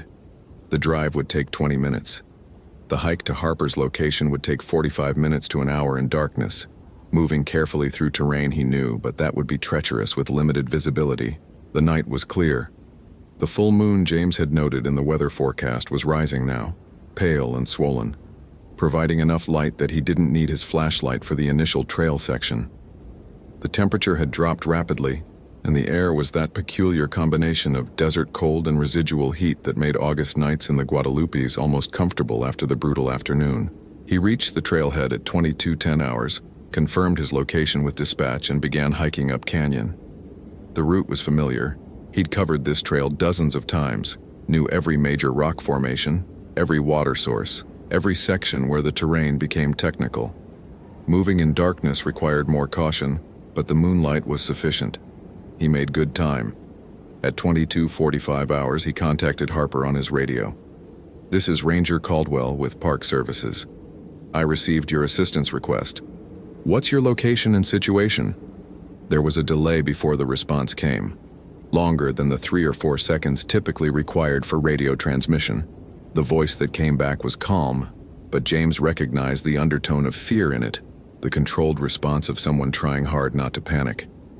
"Ranger, I'm approximately 2 miles up Water Canyon from the main trailhead. I activated the communicator out of caution. I'm hearing voices. Someone calling my name. I can't locate the source. Weather is clear. I have adequate supplies, no injury. But I think I should have someone here with me." "Copy," James said. "Estimate I'll reach your location in approximately 30 minutes. Stay where you are. Maintain contact. Tell me exactly what you're hearing." "There's someone in the canyon," Harper said, calling to me, speaking in English but with an accent I can't place. A woman's voice. "She's been calling for the last 10 minutes, asking me to come down canyon, moving farther away from my camp each time I hear her. This could be weather phenomenon. This could be acoustic tricks from canyon amplification." James had encountered hikers who were convinced they were hearing voices, only to discover the sound source was wind through a narrow passage, or an animal cry, or the hiker's own exhaustion and isolation, creating phantom noises. What exactly is she saying? "She's asking me to come look at something. Says I'll want to see it. The voice seems old, but I can't identify any regional accent. It's strange, Ranger. Something feels wrong." James was moving faster now, ascending the canyon with confidence born of years of knowing this terrain. "I'm en route," Don't move from your camp. Don't follow any sounds. Stay where you are and keep this channel open." "Copy," Harper said. Then, after a pause, "Ranger? I think she just responded to you. I can hear her saying something about you. She sounds angry." James didn't respond immediately. He was processing the logistics of the situation. Radio transmission shouldn't be audible to someone in close proximity using a different device, unless their communicator was receiving feedback, or unless there were two separate people with communicators in the canyon, or unless... He pushed the thought away. Stick to practical considerations. Continue moving. Reach the victim. Determine the situation. By 23:05 hours, he could see Harper's camp, a small figure huddled near a low campfire, illuminated by both the moonlight and the flames she'd kindled. She looked up as he approached, and James saw the relief wash across her face before it was replaced by something closer to uncertainty. "Thank God," she said. "I've been hearing it for 20 minutes now. It's getting louder, coming closer. I tried to ignore it, but..." She stopped. She was looking past James, back down the canyon in the direction he'd just come from. "It's behind you," Harper said quietly. "Do you hear it?" James turned. He stood very still, listening. The canyon was a theater of sound and silence. Wind moved through the vegetation. The creek that gave Water Canyon its name murmured in the distance. The normal sounds of desert wilderness at night, and underneath all of that, so quiet he almost couldn't distinguish it from the other sounds, there was something else. It was the sound of wings. Large wings, moving through the air with slow, deliberate strokes. The sound was coming from directly above him, perhaps 30 feet up, where the canyon walls rose like cliffs. The sound of something very large moving through the darkness with absolute precision. "Go inside the fire's light," James said to Harper. He was activating his radio as he spoke. "Dispatch, I'm at the Water Canyon location with the permit holder. Situation is unclear. Something large in the airspace above our location. Possibly a bird, but behavior is unusual." The radio crackled. "Copy, Unit 3. What is your assessment?" James didn't answer immediately. He was watching the sky above the canyon. The moon was bright enough that he should have been able to see the shape moving above them. He should have seen it clearly. Instead, he could only see darkness, a section of sky that seemed darker than it should be, moving with the sound of wings but refusing to be resolved into any distinct visual form. The sound of wings stopped. In the silence that followed, James heard something else. It was a sound that he recognized immediately, though not from any recent experience. It was a sound he'd heard once years ago on a nature documentary about owls.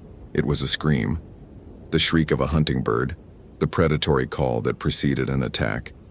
Except no owl in the Guadalupe Mountains screamed like that. No owl anywhere screamed like that. The sound was too loud, too reverberating, too laden with something that transcended animal vocalization.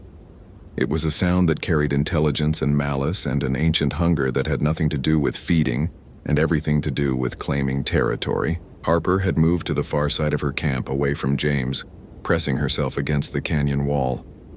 "What is that?" she whispered. "What is that sound?" James didn't answer. He was reaching into his pack for the signal flare he carried, standard equipment for search and rescue situations, useful for signaling aircraft. He pulled the small canister out and aimed it upward, into the darkness where the wings had been. He ignited it. The flare shot upward, a brilliant red light that illuminated the canyon in harsh, unforgiving detail. For a moment, James saw the thing that was hunting them. It was perched on the canyon rim, perhaps 20 meters above them. It was an owl. That much was immediately apparent from the shape, the posture, the massive wings folded against its body. But it was an owl that should not have existed. It was perhaps 5 feet tall, with a wingspan that seemed to extend nearly 12 feet when it spread its wings in response to the flare light. Its head rotated toward the light with unnatural speed, a full 180-degree rotation that no natural owl could manage. And its eyes. James would spend the rest of his life trying to accurately describe those eyes, and failing every time. They were not animal eyes. They were intelligent, conscious, focused on him with an intensity that suggested not predatory hunger, but something closer to recognition. As if the thing was seeing him, truly seeing him, and remembering him, and holding a grudge against him specifically for reasons that predated their current encounter. The flare burned out. The darkness returned. In the darkness, James heard the sound of wings again, but now it was moving toward them. He pulled Harper to her feet and they ran, not down canyon toward the trailhead, but up canyon toward the steeper terrain, toward the places where flying predators would have difficulty maneuvering. Behind them, the sound of wings grew closer. Harper tripped. James caught her and pulled her up. They were running blind now, the moonlight insufficient, the terrain treacherous, the canyon walls invisible except as darker shapes against the dark sky. Behind them, the creature had landed on something. James heard the impact, heard the shower of rock and debris cascading down the canyon wall. He made a decision. He pulled Harper into a narrow crevasse, a space between two massive boulders that was barely wide enough for them to fit. They pressed themselves into the darkness, their breathing ragged, their hearts pounding so hard James could feel the pulse points in his neck threatening to explode. The sound of wings moved across the canyon entrance, hovering, searching. James kept his hand over Harper's mouth, not to silence her, but to keep her from screaming when the thing passed over their hiding place. It passed over, twice, 3 times.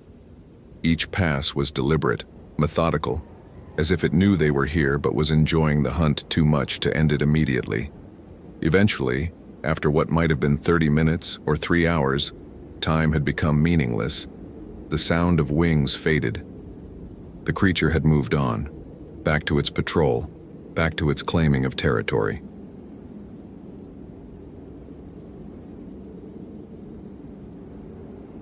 James and Harper emerged from their crevasse at approximately 300 hours.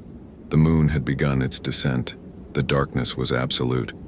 The canyon was silent except for the wind and the water and the absence of anything else. They didn't speak. James used his radio sparingly.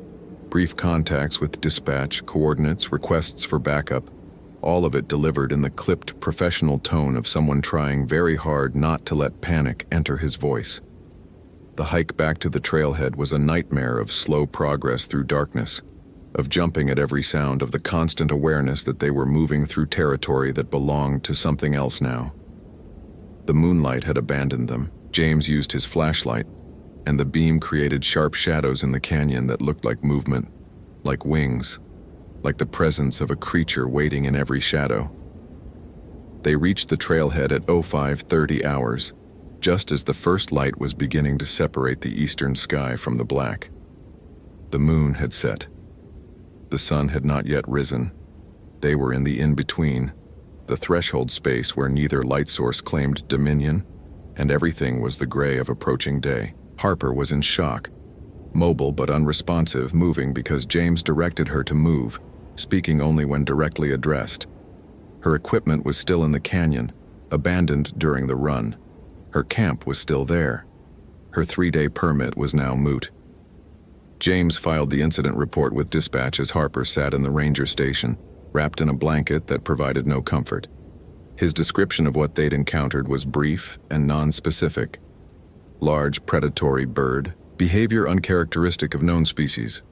Attack response suggests possible habitat intrusion or territorial response. The official investigation that followed was necessarily inconclusive.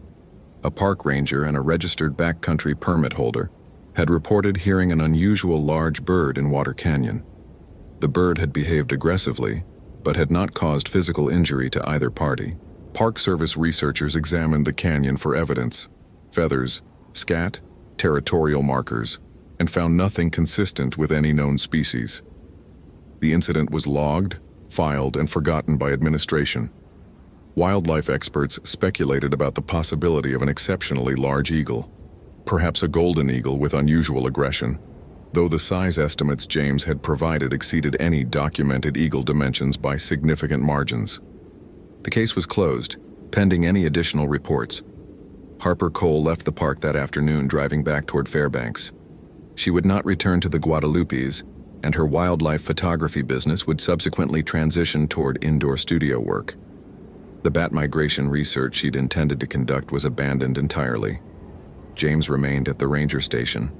He had nowhere else to go, and leaving felt like an admission of defeat. But he never returned to Water Canyon. He never worked that section of trail again.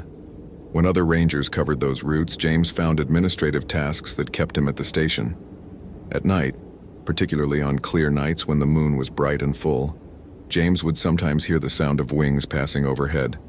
Too high to see, too swift to identify, but present enough that he knew it was real, and not a trick of exhausted nerves. He would stand outside the station and listen to the sound of those wings, moving over the land with territorial assurance. And he would understand that the creature had not forgotten him. The creature had merely decided to let him live, to let him continue existing in the park, aware of what owned that landscape, aware that his presence was tolerated only because the thing in the canyons had chosen tolerance. Years later, James would retire from the Park Service. He would move to a city in central Texas, hundreds of miles from any mountains or canyons. At night, he would sometimes wake to the sound of wings passing overhead, though the sky above Austin contained no creatures large enough to produce such sounds. The creature in the Guadalupe Mountains was still there, he knew. It was always there. It hunted in the canyons, claimed territory in the darkness, and marked its domain with symbols carved into the pale limestone walls, symbols that older hikers spoke of in quiet voices, symbols that newer rangers explained away as natural erosion patterns, symbols that everyone except James was too afraid to interpret correctly. The land had reclaimed itself. The wilderness had reasserted its ancient ownership. And the eyes that watched from the canyons, eyes that held intelligence and memory and a kind of patient, eternal hunger, continued their vigil over the country that had belonged to them long before the park was established, long before anyone had thought to call it Guadalupe Mountains or Frijoles Ridge or any of the other human names. Those eyes were always watching. They had simply decided to wait.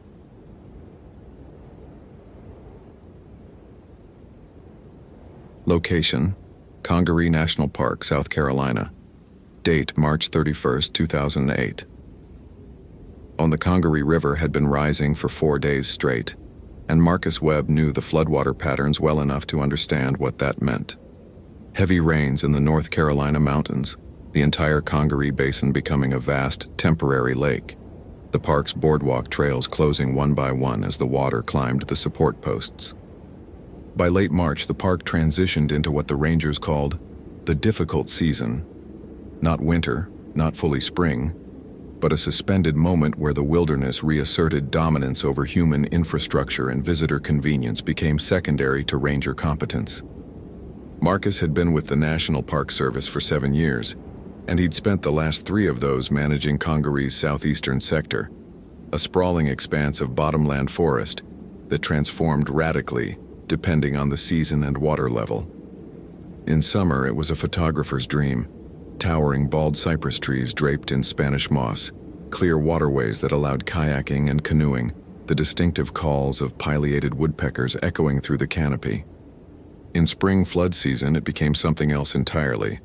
The forest turned into a maze of water, fallen trees creating obstacles that hadn't existed weeks before, visibility reduced by the tannic stain of the river water, the very concept of trail becoming negotiable and subject to change without notice. The morning had started like most mornings at the ranger station, a small cinder block building situated on higher ground about 2 miles from the main park entrance. Marcus had come in at 6, made coffee in the station's ancient coffee maker, and reviewed the overnight reports.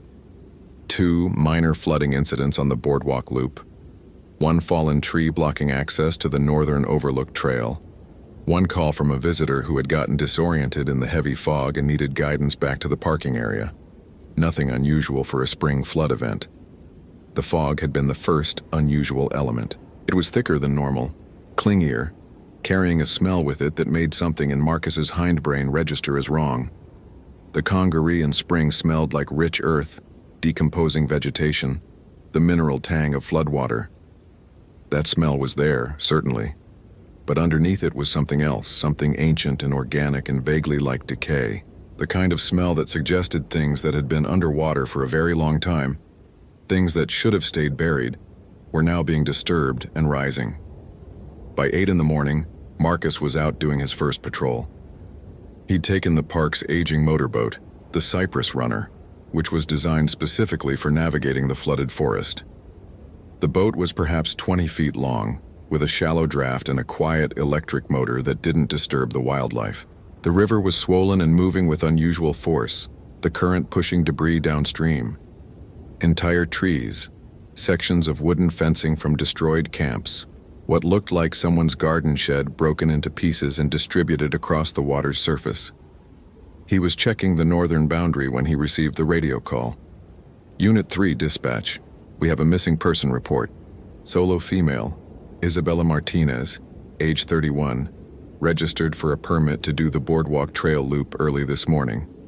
Permit shows she checked in at the station around 6:30 a.m.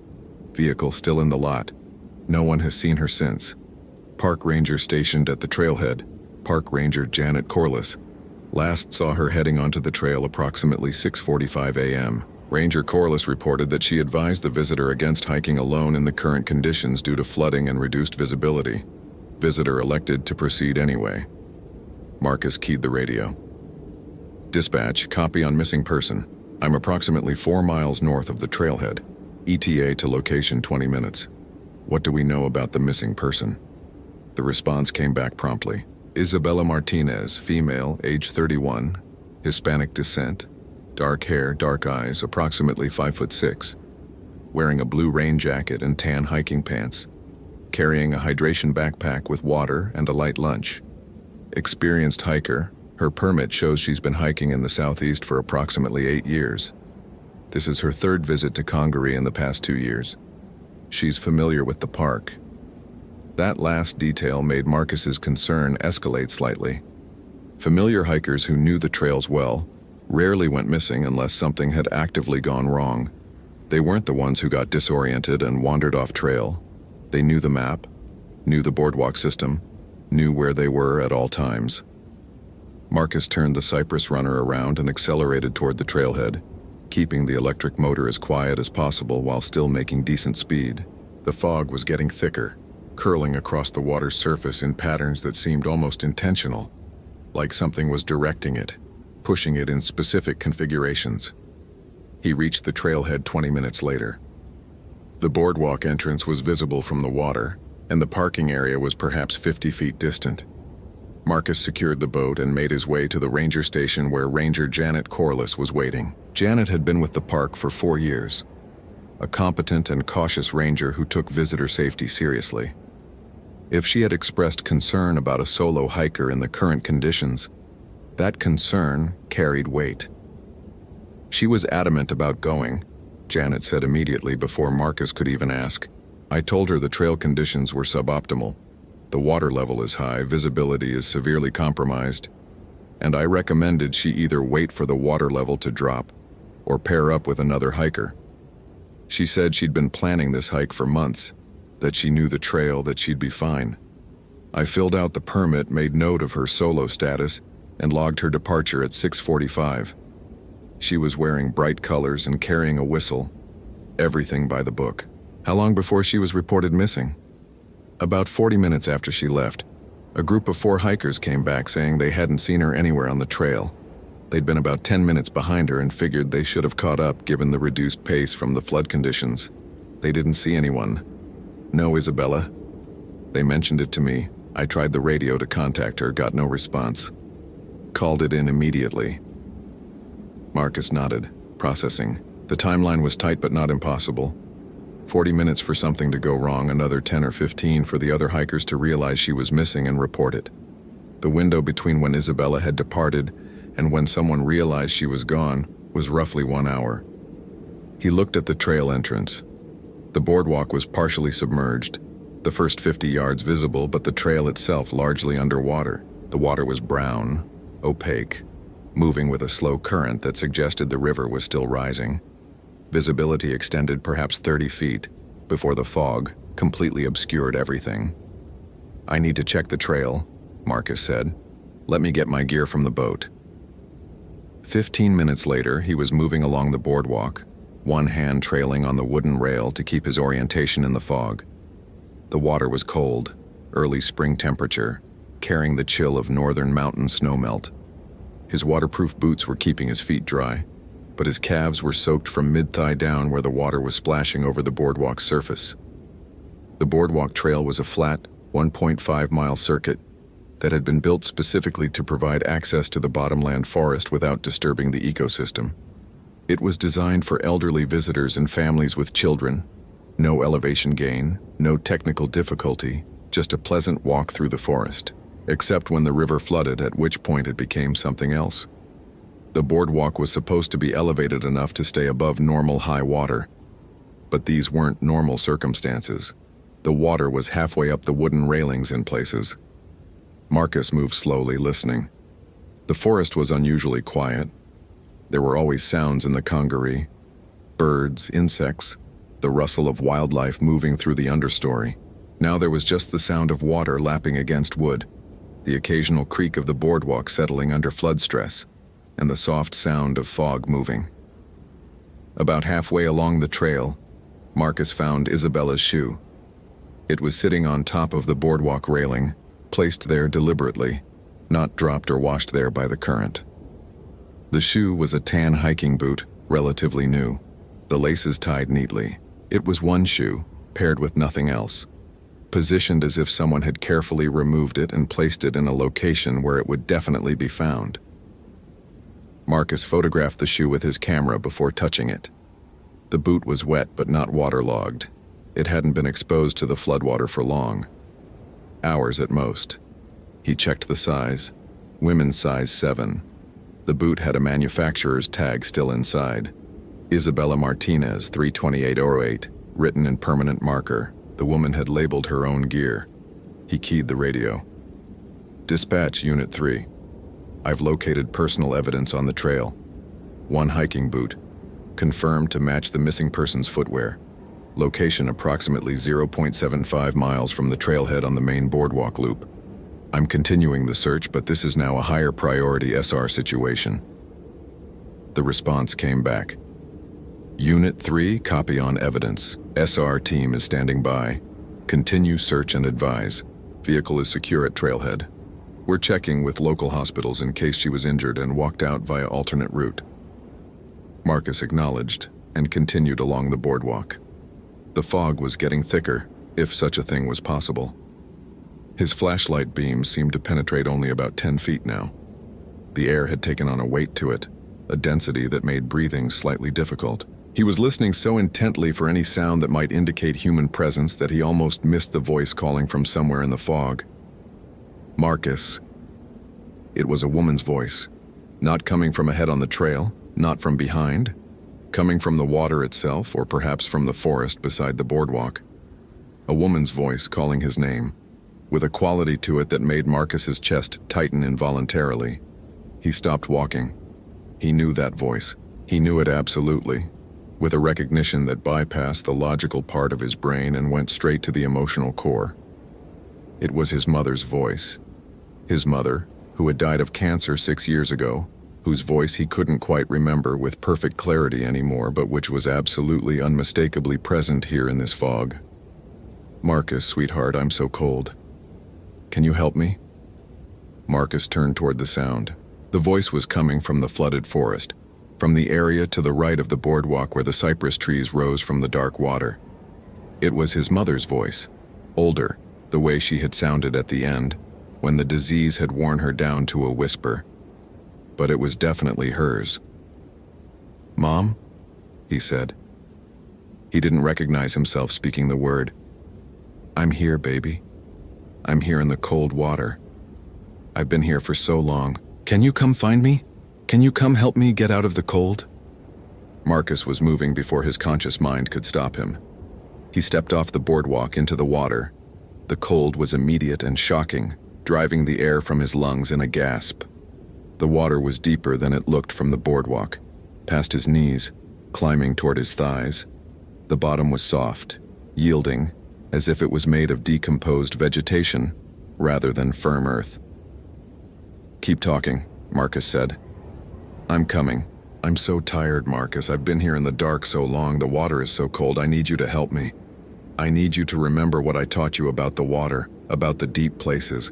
Do you remember?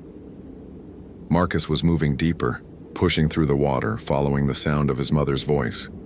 The fog was now complete. He couldn't see the boardwalk behind him anymore. Couldn't see more than 3 or 4 feet in any direction. His flashlight was in his hand but seemed to do nothing but illuminate the immediate area around him. I remember, he said, and he did. His mother had grown up in South Carolina, had taught him stories about the water, about the old creatures that lived in the deep places, about things that lived in the swamps and the bottomlands that weren't quite animals and weren't quite human. Stories meant to keep a child afraid of the water, respect the water, never go alone into the water. That's good, Marcus, that's very good. You always were my smart boy. Can you come a little deeper, just a little? I need you to come where I am. The water was now above Marcus's waist, and his feet were no longer finding firm bottom. The current was pulling at him, a gentle pressure that suggested the floodwater was flowing with more force than it appeared. He was swimming now, more than wading, moving in what he hoped was the direction of his mother's voice. And then, abruptly, his hand touched something that wasn't water. It was soft and cold and shaped like a human body. Marcus flinched backward, his hand breaking contact immediately, and his flashlight swung toward the object. In the beam of light, he saw a woman's face, pale and bloated, her dark hair floating around her head like seaweed. Her eyes were open and glassy, her mouth slightly ajar. It was Isabella Martinez. Marcus screamed. He scrambled backward, his feet searching for purchase on bottom that wasn't there, his hands churning the water into foam. The body bobbed gently in the current, rotating slowly, and as it turned, Marcus saw that there was something wrong with her left side. Something had cut into her, leaving wounds that were far too regular to be natural. Wounds that looked as if they had been made by something with a knife, or a blade, or a claw that was sharp enough to cut through bone. The water around him began to move. It wasn't a current. It was something deliberate, something with intention. Something large was moving through the water, pushing it aside, creating waves that washed over Marcus's head and forced him to gasp for breath. He swam backward away from Isabella's body, away from whatever was in the water with him, his flashlight spinning wildly and illuminating nothing but fog and dark water. His mother's voice came again, but it wasn't exactly his mother's voice anymore. The inflection was wrong, the cadence slightly off, as if someone was playing a recording of his mother's voice at a speed that was fractionally different from normal. Don't you want to see me, Marcus? Don't you want to help me? I've been waiting in the deep water for so very long. I've been collecting the lost ones, gathering them, learning their voices. Soon, I'll be able to call anyone down into the deep. Soon I'll be able to speak like they speak. Soon I'll be able to use their names the way they use names. Marcus reached the boardwalk and hauled himself up, his waterlogged clothes dripping, his breath coming in panicked gasps. He ran, his flashlight beam bouncing wildly in front of him, his radio forgotten in his hands. Behind him, he heard the sound of something emerging from the water. Not a splash, more of a sound like wet fabric dragging across wood. Something was following him, something with a voice that could mimic human speech. He made it back to the trailhead and didn't stop running until he reached the ranger station where Janet was waiting. What Marcus couldn't comprehend, what his mind had already begun suppressing in the aftermath of that encounter, was that Isabella Martinez had been dead for hours before he'd found her in the water.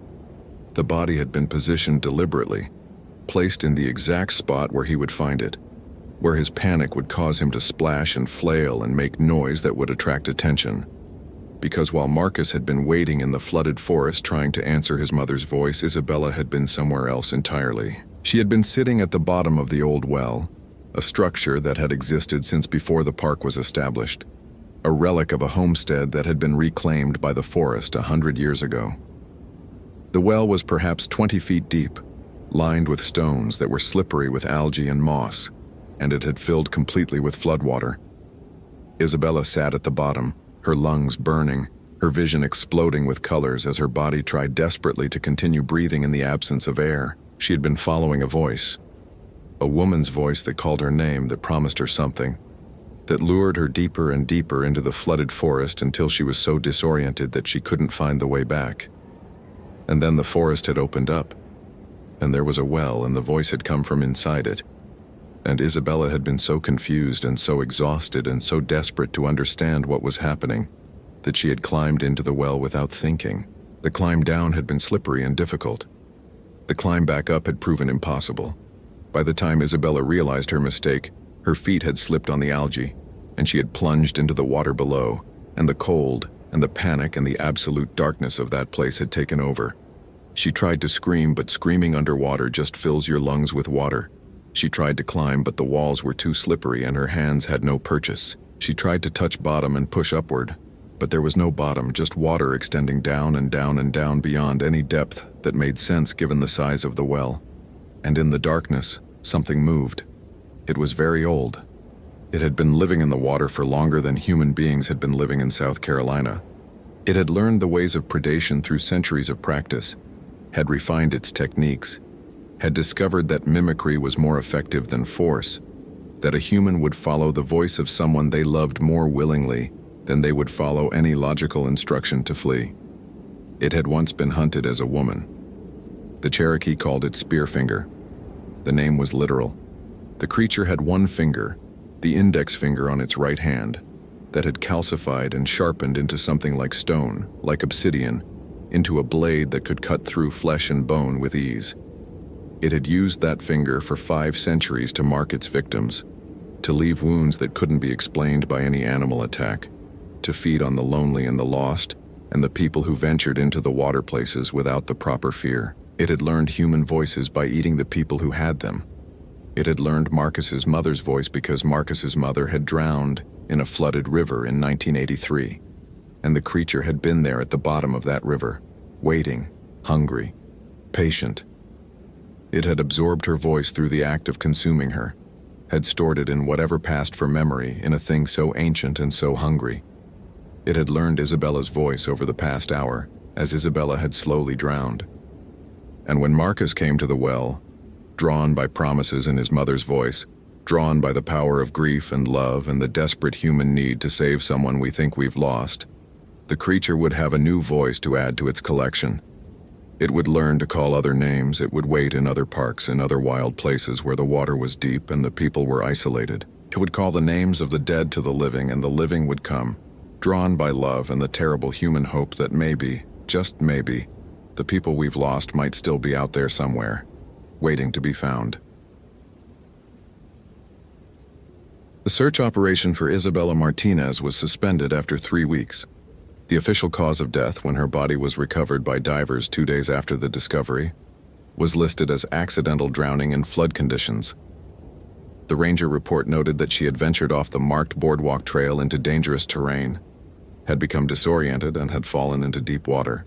The exact location where she had gone into the water was never determined, but the coroner noted unusual lacerations on her left side that were theorized to have been caused by pieces of sharp driftwood or submerged debris.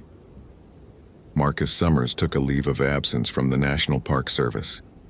He returned to his apartment in Columbia and spent 3 weeks seeing a psychiatrist who specialized in trauma and grief. He had experienced something in the floodwater, some kind of dissociative episode, some manifestation of trauma related to his mother's death. The psychiatrist was kind and professional and clearly had no context for what Marcus was actually describing. Marcus didn't try to make her understand. He knew that what he'd experienced had been real.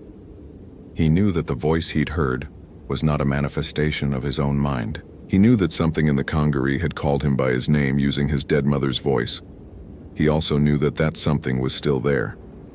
When the leave of absence ended, Marcus requested a transfer to a completely different region. He wanted mountains, not swamps. He wanted dry land, not water. He wanted to work at a park where there were no rivers that rose in spring, no deep places where old things could hide. His transfer request was approved, and Marcus was assigned to Great Smoky Mountains National Park in Tennessee. He told himself that he was being logical, that he was making a reasonable decision to avoid a traumatic location. But what he was actually doing was running from the thing that lived in the congaree, And as all who run from predators eventually learn, running only convinces the predator that you are prey worth hunting. On the evening of his final day at Congaree, Marcus sat by the river as the sun set, watching the water flow past, listening to the sounds of the forest settling in for the night. The water was lower now. The flood had receded. The boardwalk trail was no longer partially submerged. And then, carried on the evening breeze, he heard a voice calling from the forest. His mother's voice. His father's voice. The voice of his grandmother. The voice of Isabella Martinez, drowned and cold and speaking from a place where the sun never reached, from a depth beyond depth, all of them calling his name. Marcus didn't answer. He walked back to his truck. He packed his remaining belongings. He drove away from the Congaree without looking back, the voices following him down the dark highway, becoming fainter, but never quite disappearing entirely. And in the water, the thing called Spearfinger settled back down into the deep places, into the wells and the channels where the current flowed, into the darkness where it waited. It had new voices now, new names to call, new people to lure deeper into the water. The creature was patient. Time meant nothing to something so old. It could wait years between meals. It could wait for Marcus Summers to get comfortable at his new posting, to lower his guard, to let the memory of what happened in the Congaree fade to something that almost felt like a dream. And then, on some spring night when Marcus was walking through a mountain stream in his new park, it would call to him using a voice he loved. It would call to him using the names of people who had drowned in waters miles and miles away, people whose voices it had consumed and learned and stored like a predator storing food for winter. The deep water remembers, and the old things that live in the deep places have learned the power of human language. They have learned to call the living down into the dark where their prey belongs, where the water is cold and the pressure is absolute, where voices echo eternally in the drowning dark, never quite ending, never quite dying.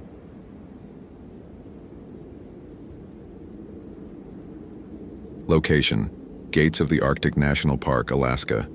Date: January 23, 2006. The cold in January at Gates of the Arctic was a living entity, not just the absence of heat, but an active, aggressive force that attacked from every direction. It came through your clothes, through your skin, through the gaps in your defenses. It made your lungs burn when you breathed too deeply.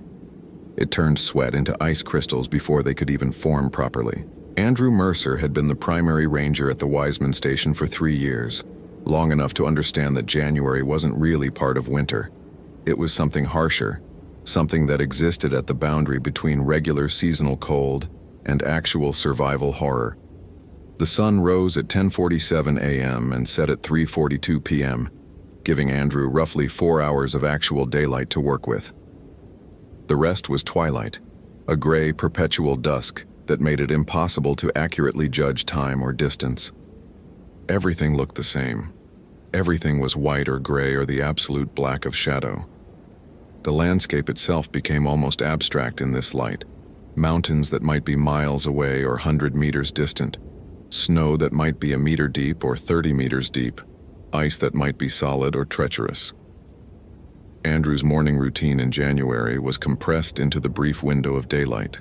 He was up before dawn, which was meaningless in Alaska in winter since dawn came whenever it came, and had coffee ready in the ranger station by 8 a.m. The coffee never cooled much below drinking temperature because the building itself was cold. The heating system worked, but the cold outside was so intense that it created a perpetual battle between inside and outside, with the ranger station existing in a state of fragile equilibrium that could be destroyed by something as simple as a door left open for too long. He checked the weather radio. 28 degrees Fahrenheit, wind from the north at 15 miles per hour, gusting to 25. Wind chill somewhere around 45. No new snow in the forecast, but the old snow was consolidated and dangerous. The kind of conditions that could trigger avalanche activity without warning. The park itself was essentially closed in January. No hiking, no camping, no visitors unless they were exceptionally experienced and armed with the permits that the Park Service required for extreme condition access. Andrew reviewed the visitor log. There was one permit holder currently in the park, a woman named Lily Morrison, age 28, supposedly an experienced backcountry hiker, who checked in 3 days ago for a 5-day solo expedition to the Hall Road area. She was due back today. Her checkout time was scheduled for 4 p.m., which meant Andrew had roughly 6 hours to prepare for her return or to begin a search if she didn't show up. The breakfast he made was routine: oatmeal, powdered eggs, coffee. High-calorie foods that would maintain body temperature in case he needed to go out into the field. He ate slowly, methodically, making sure his body had fuel before the day's work began. By 9:30 a.m., Andrew was dressed in his extreme cold gear: insulated parka rated for 60 degrees, thermal underwear, insulated pants, thick socks, boots rated for Arctic conditions, heavy gloves, balaclava, goggles. He looked like a figure from a different world, barely human, layered in technological protection against an environment that wanted him dead. The ranger station sat at elevation, overlooking a vast landscape of glaciated valleys and frozen water. The view was spectacular even in January, especially in January, when the minimal light created drama in every shadow and highlight. The mountains rose in sharp relief against the pale sky. The lakes and streams that were liquid in summer lay frozen, their surfaces smooth in some places and broken in others, where ice pressure had created ridges and pressure formations. By 10 a.m., Andrew was conducting his standard pre-daylight routine. He checked the emergency equipment in his truck: extra blankets, a small heating unit, flares, a satellite communicator for locations where regular radio didn't work, climbing gear, avalanche probe, shovel. He tested the radio. Good signal to the Fairbanks district office. He was as prepared as he could be for whatever the day might bring. The daylight portion of January was compressed and precious. By 11 a.m., Andrew was out on patrol, checking the routes that visitors might take. The Hall Road area where Lily Morrison was supposed to be hiking was accessible via a winter route that required significant experience and proper equipment. It was beautiful terrain, dramatic valleys, pristine alpine meadows. But in January, it was genuinely dangerous. Avalanches happened without warning. People could become disoriented in the limited light. Hypothermia could kill someone in under an hour if they became immobilized. Andrew drove the access road slowly, checking for any sign that Lily might have returned early or run into trouble getting out. The road was clear. The few shelters built along the winter routes were sealed and undisturbed. Nothing indicated distress. By 2 p.m., Andrew was back at the station. The sun was already beginning its descent toward the horizon. The twilight period would soon begin, that in-between time when navigation became exponentially harder. Lily Morrison was due to check out by 4 p.m. It was now 2:47 p.m., and she hadn't appeared. Andrew keyed his radio. Wiseman Station to Fairbanks District. I have a potential overdue visitor situation developing. Female visitor Lily Morrison was issued a permit for the Hall Road area, due to check out at 16 hours. No sign of her yet. Monitoring situation. The response came back clear. Copy, Wiseman Station. What's her experience level? Permit application indicated moderate to high backcountry experience. This is her first solo trip to gates of the Arctic. I issued the permit because her references checked out. Understood. Keep monitoring. If she's not back by 16:30, initiate search protocols. Conditions are going to degrade as the light goes. You'll have limited visibility soon. Copy, Fairbanks. We'll advise at 16:30. Andrew set the radio down and looked out the window at the landscape. The sun was already low on the horizon, and the light was taking on that particular quality of end-of-day cold. Everything seemed to be crystallizing. The air itself looked harder, and somewhere out in that landscape, a woman who had paid for the privilege of experiencing one of the most remote and dangerous parks in the country was either running late, injured, or in serious trouble. Lily Morrison had been hiking for 6 years, ever since a divorce had pushed her toward seeking meaning in solitude and stone. The gates of the Arctic permit had been a dream, the most remote major park in the country, genuine wilderness, genuine danger. She'd prepared meticulously, spent months training for altitude and cold, studied maps obsessively, researched equipment, talked to other hikers who'd done January trips to the park. What she hadn't adequately prepared for was how different the reality would be from the expectation. The first day had been manageable. She'd hiked the Hall Road area, established a camp in a sheltered location, managed the cold with the right equipment and protocols. The second day had been harder. Her body was already exhausted from fighting the cold, from hiking at altitude while breathing air so cold it hurt her lungs. The third day, today, she decided to take a shorter route back, to move toward the pickup point, to finish her expedition. The problem was that the landscape had become unreliable. Lily had been following what she was certain was the correct path back to the ranger station access point. The map was clear. The terrain should have been straightforward. But something about the way the light was falling, the way the snow and ice created visual confusion, had sent her in a direction that felt increasingly wrong. She'd stopped at 1:30 p.m. to check her GPS. The device had given her coordinates that didn't match the map. She'd recalibrated, checked again. Same result, impossible coordinates. Lily had continued anyway. GPS devices sometimes had errors in extreme cold, but doubt had entered her mind now, and doubt in the Alaskan wilderness was dangerous. By 2 p.m., she'd realized she'd been hiking in a circle.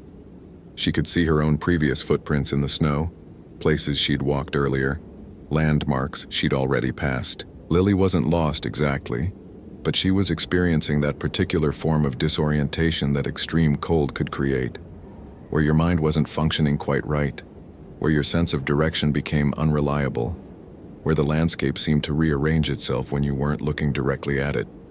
She decided to make camp and wait for daylight to return, which was a sound decision, except that daylight was nearly gone. She had maybe 2 hours before the twilight period made navigation impossible, and she was several kilometers from the nearest shelter. Lily found a location that was as sheltered as possible and set up her emergency bivouac. She'd brought the right equipment for this possibility, an emergency shelter that could be assembled quickly, sleeping bag rated for 30 degrees, chemical hand warmers, high-calorie food supplies. She wasn't in immediate danger. She was uncomfortable, isolated, and dealing with the psychological challenge of being lost in the Alaskan winter. But she was trained for this. She could survive the night. It was around 2:45 p.m., as she was assembling the shelter, that she heard the voice. "Lily?" She turned immediately. The voice had come from somewhere to her left, across a snowfield that she could see clearly in the remaining light.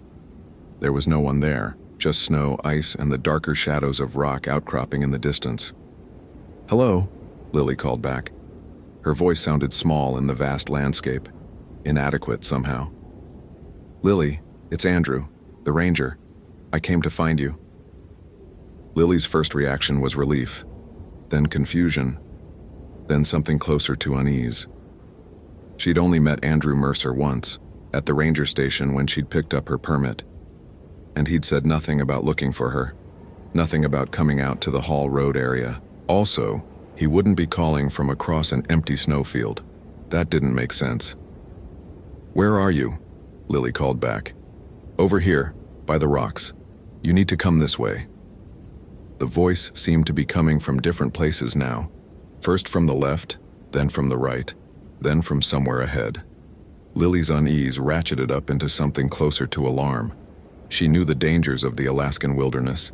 She knew that disorientation was one of them. She knew that hypothermia could cause hallucinations and psychological impairment. But she also knew that the voice sounded exactly like Andrew Mercer. Not close enough for her to see him, but close enough that she could hear him clearly. "I can't see you," Lily called back. "I'm going to stay here and wait for proper daylight to navigate." The response came immediately. "No, you need to come now. A storm is coming in. Bad one. We need to get you to the shelter before it hits." That sounded plausible. Storms did come in without warning. The forecast had mentioned possible weather degradation, but Lily's instincts were sending alarms now. Something about this wasn't right. "The forecast said clear weather until tomorrow," she called back. There was a pause. Then, "It's changed. Lily, I'm serious. You need to come now. There's a cabin maybe 2 kilometers north. We can reach it before dark." 2 kilometers north. Lily looked at her map. There was no cabin 2 kilometers north. There was exposed terrain, frozen streams, and rock. But the voice sounded so reasonable, so familiar, so like an actual ranger who understood the situation. "I'm staying here," Lily called back firmly. "I have shelter and supplies. I'm safe. You can find me in the morning when there's better light." Another pause. Longer this time. When the voice came again, it had changed slightly. The friendly, helpful tone had shifted into something else, something that sounded less like Andrew Mercer and more like the landscape itself, like wind given voice. "You have to come," it said. And now the voice was coming from everywhere, from the rocks to her left, from the snow to her right, from the sky above. "You have to come to the water." Lily's instinct overrode her training. She grabbed the unassembled shelter components and her pack and started walking, not toward the voice but directly away from it, toward the direction that she calculated would lead back toward the ranger station area. She didn't run because running in extreme cold was dangerous. It would cause overheating, hypothermia, the collapse of whatever thermal regulation her body had managed to establish. But she walked fast, and she didn't look back. Andrew was preparing the search equipment when the radio came to life. His watch showed 4:03 p.m. Lily Morrison was 3 minutes past her checkout time.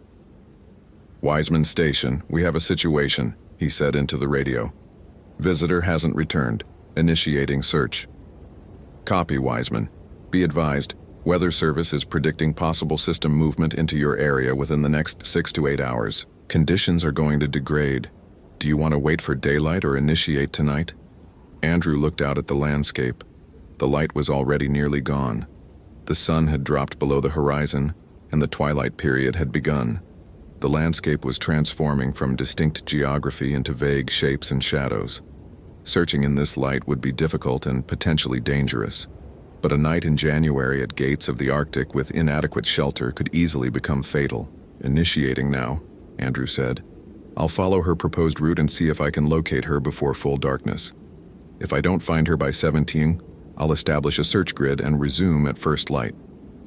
"Copy, Wiseman. Stay in radio contact. We'll have SAR teams ready if needed." Andrew loaded his search gear into the truck and drove to the trailhead, where Lily would have begun her hike. Her vehicle was there, a rental SUV stuck in the parking area because roads in January weren't something you drove casually. He noted her license plate, her vehicle description, and keyed the radio with the information. Then Andrew began to follow her path into the wilderness. The hike was cold and demanding. Even with all his experience and equipment, Andrew felt the cold attacking constantly, finding the gaps in his gear, testing his thermal regulation, threatening hypothermia with every breath. He had a headlamp on now, because the light had faded to almost nothing. The landscape around him was defined only by the beam of his lamp and the faint starlight and moon that filtered through the clouds. He found her first campsite around 4:50 p.m. The location was good, sheltered, defensible, but there was no Lily. There was evidence of recent habitation, a place where she'd apparently rested and then moved on. Andrew checked the direction of her departure and continued following.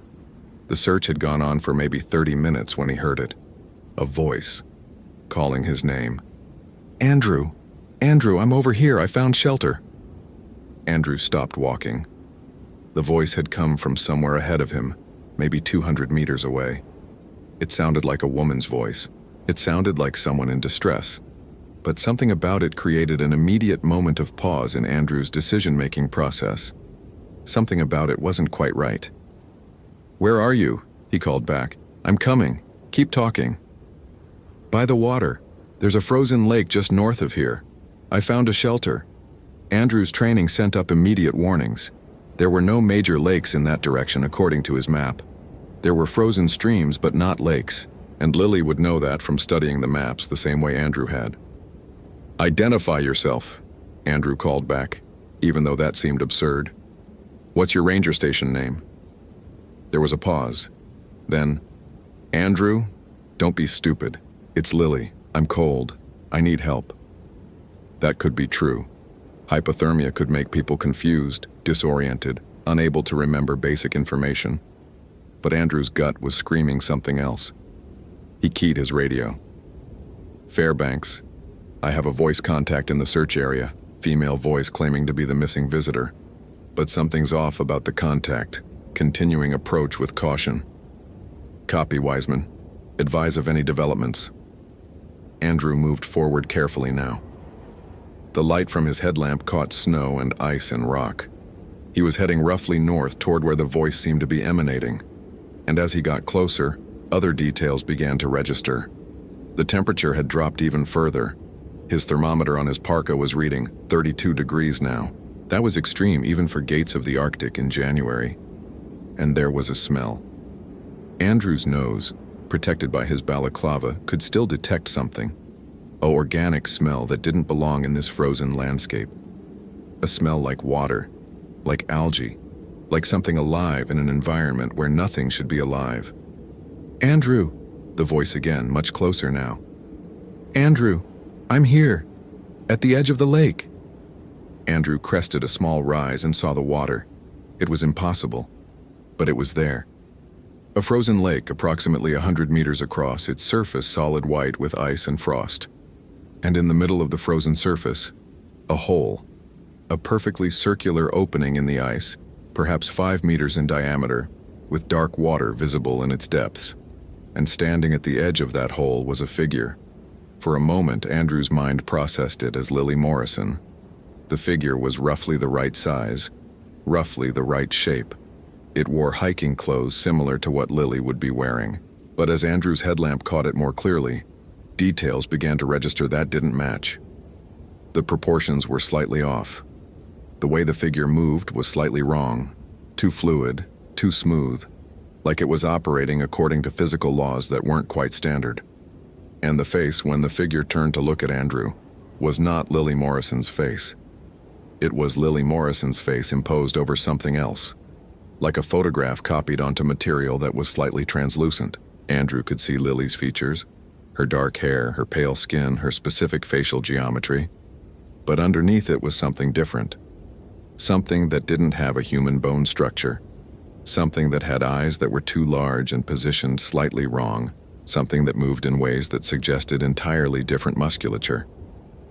Andrew, it said, and the voice was Lily's voice, but with undertones that Lily could never produce. Andrew, come to the water. Come see what I found. Andrew stepped backward. He didn't make a conscious decision to retreat. His body just moved that way, the most basic survival instinct overriding everything else. What are you? He demanded, his hand moving toward the hunting knife at his belt. The thing that wore Lily's face, or wore something that approximated Lily's face, smiled. And that smile was the wrong shape. I'm Lily, it said. I came to the water and I found something beautiful. I want to show you. Come close. Andrew kept backing up. You're not Lily. Lily is lost somewhere in this park and you're... What are you? The creature moved with that too smooth motion, stepping closer to the hole in the ice. And as it moved, Andrew could see that it wasn't actually walking on the ice. Its feet weren't touching the surface. It was moving through the air just above the frozen lake, suspended, defying gravity with a casualness that suggested the laws of physics didn't apply to it the same way they applied to humans. Lily came to the water, the thing said. Its voice was becoming less like Lily's and more like something else. Something that sounded like water flowing over stone, like ice under pressure, like the sound of cold itself if cold had a voice. Lily understood. The water is alive. The water is patient. The water has been waiting for a very long time, and now Lily is part of the water. It gestured toward the hole, and Andrew understood with an absolute clarity that he didn't want to understand. The hole in the ice wasn't a natural opening. It was a mouth. The thing standing above it, or partially inside it, was only approximately lily-shaped. The deeper parts of it extended down into the water, into depths that Andrew's mind refused to fully process. No, Andrew said. That's not... Lily's somewhere here. She's alive. I'll find her. The thing that had been Lily laughed. The sound was like ice cracking. Lily is here. Lily is everywhere. Lily is in the water. Lily is learning what the water knows. And you? It pointed at Andrew with an appendage that wasn't quite an arm. You should come too. You should learn. The water has been waiting for the water walker to understand. Andrew ran. He didn't think about it. He didn't plan it. He just turned and ran back the way he'd come, his headlamp bouncing wildly, his breathing becoming ragged despite the cold. Behind him, he heard the creature make a sound that was somewhere between a laugh and a shriek, a sound that held dimensions of emotion that Andrew wasn't sure actually existed. Andrew didn't stop running until he reached his truck. His hands were shaking so badly that he could barely turn the key in the ignition. The engine caught, and he sat with the truck running, the heat beginning to build as he tried to force his mind to process what he'd just seen.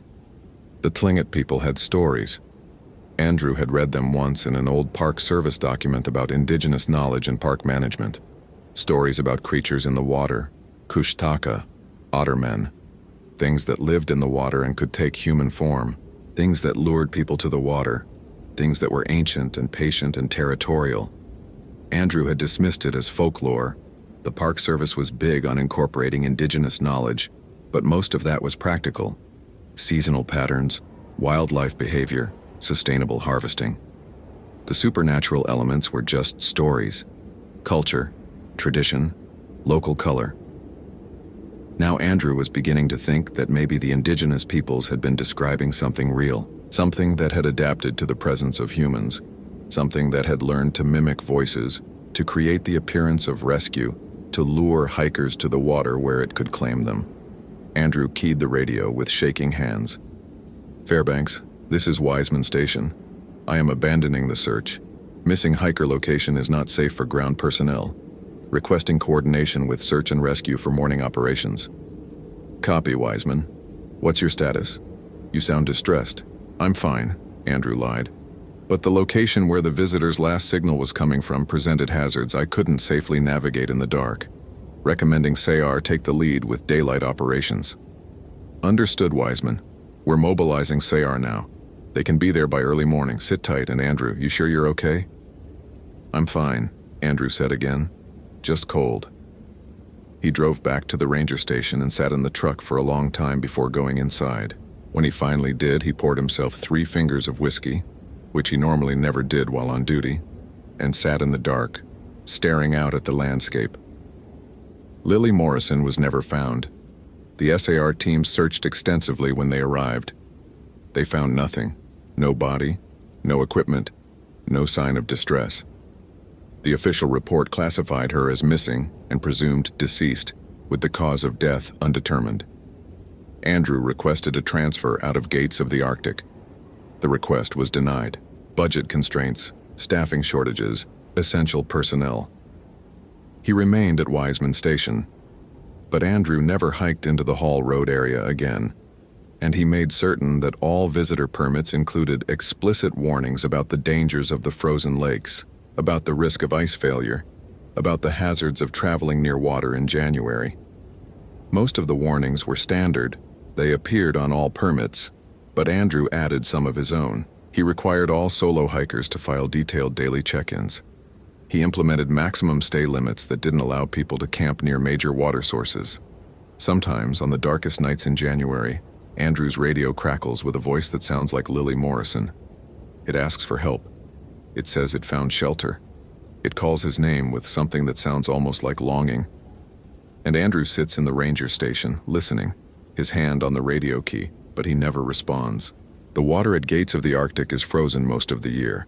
But underneath the ice in the dark depths, something waits, something ancient, something patient, something that learned a long time ago that if you want to catch water walkers, humans who are foolish enough to travel on foot in the frozen world, you just have to imitate their hope. You have to sound like rescue. You have to promise shelter and safety and the end of suffering. And sometimes, inevitably, someone believes you.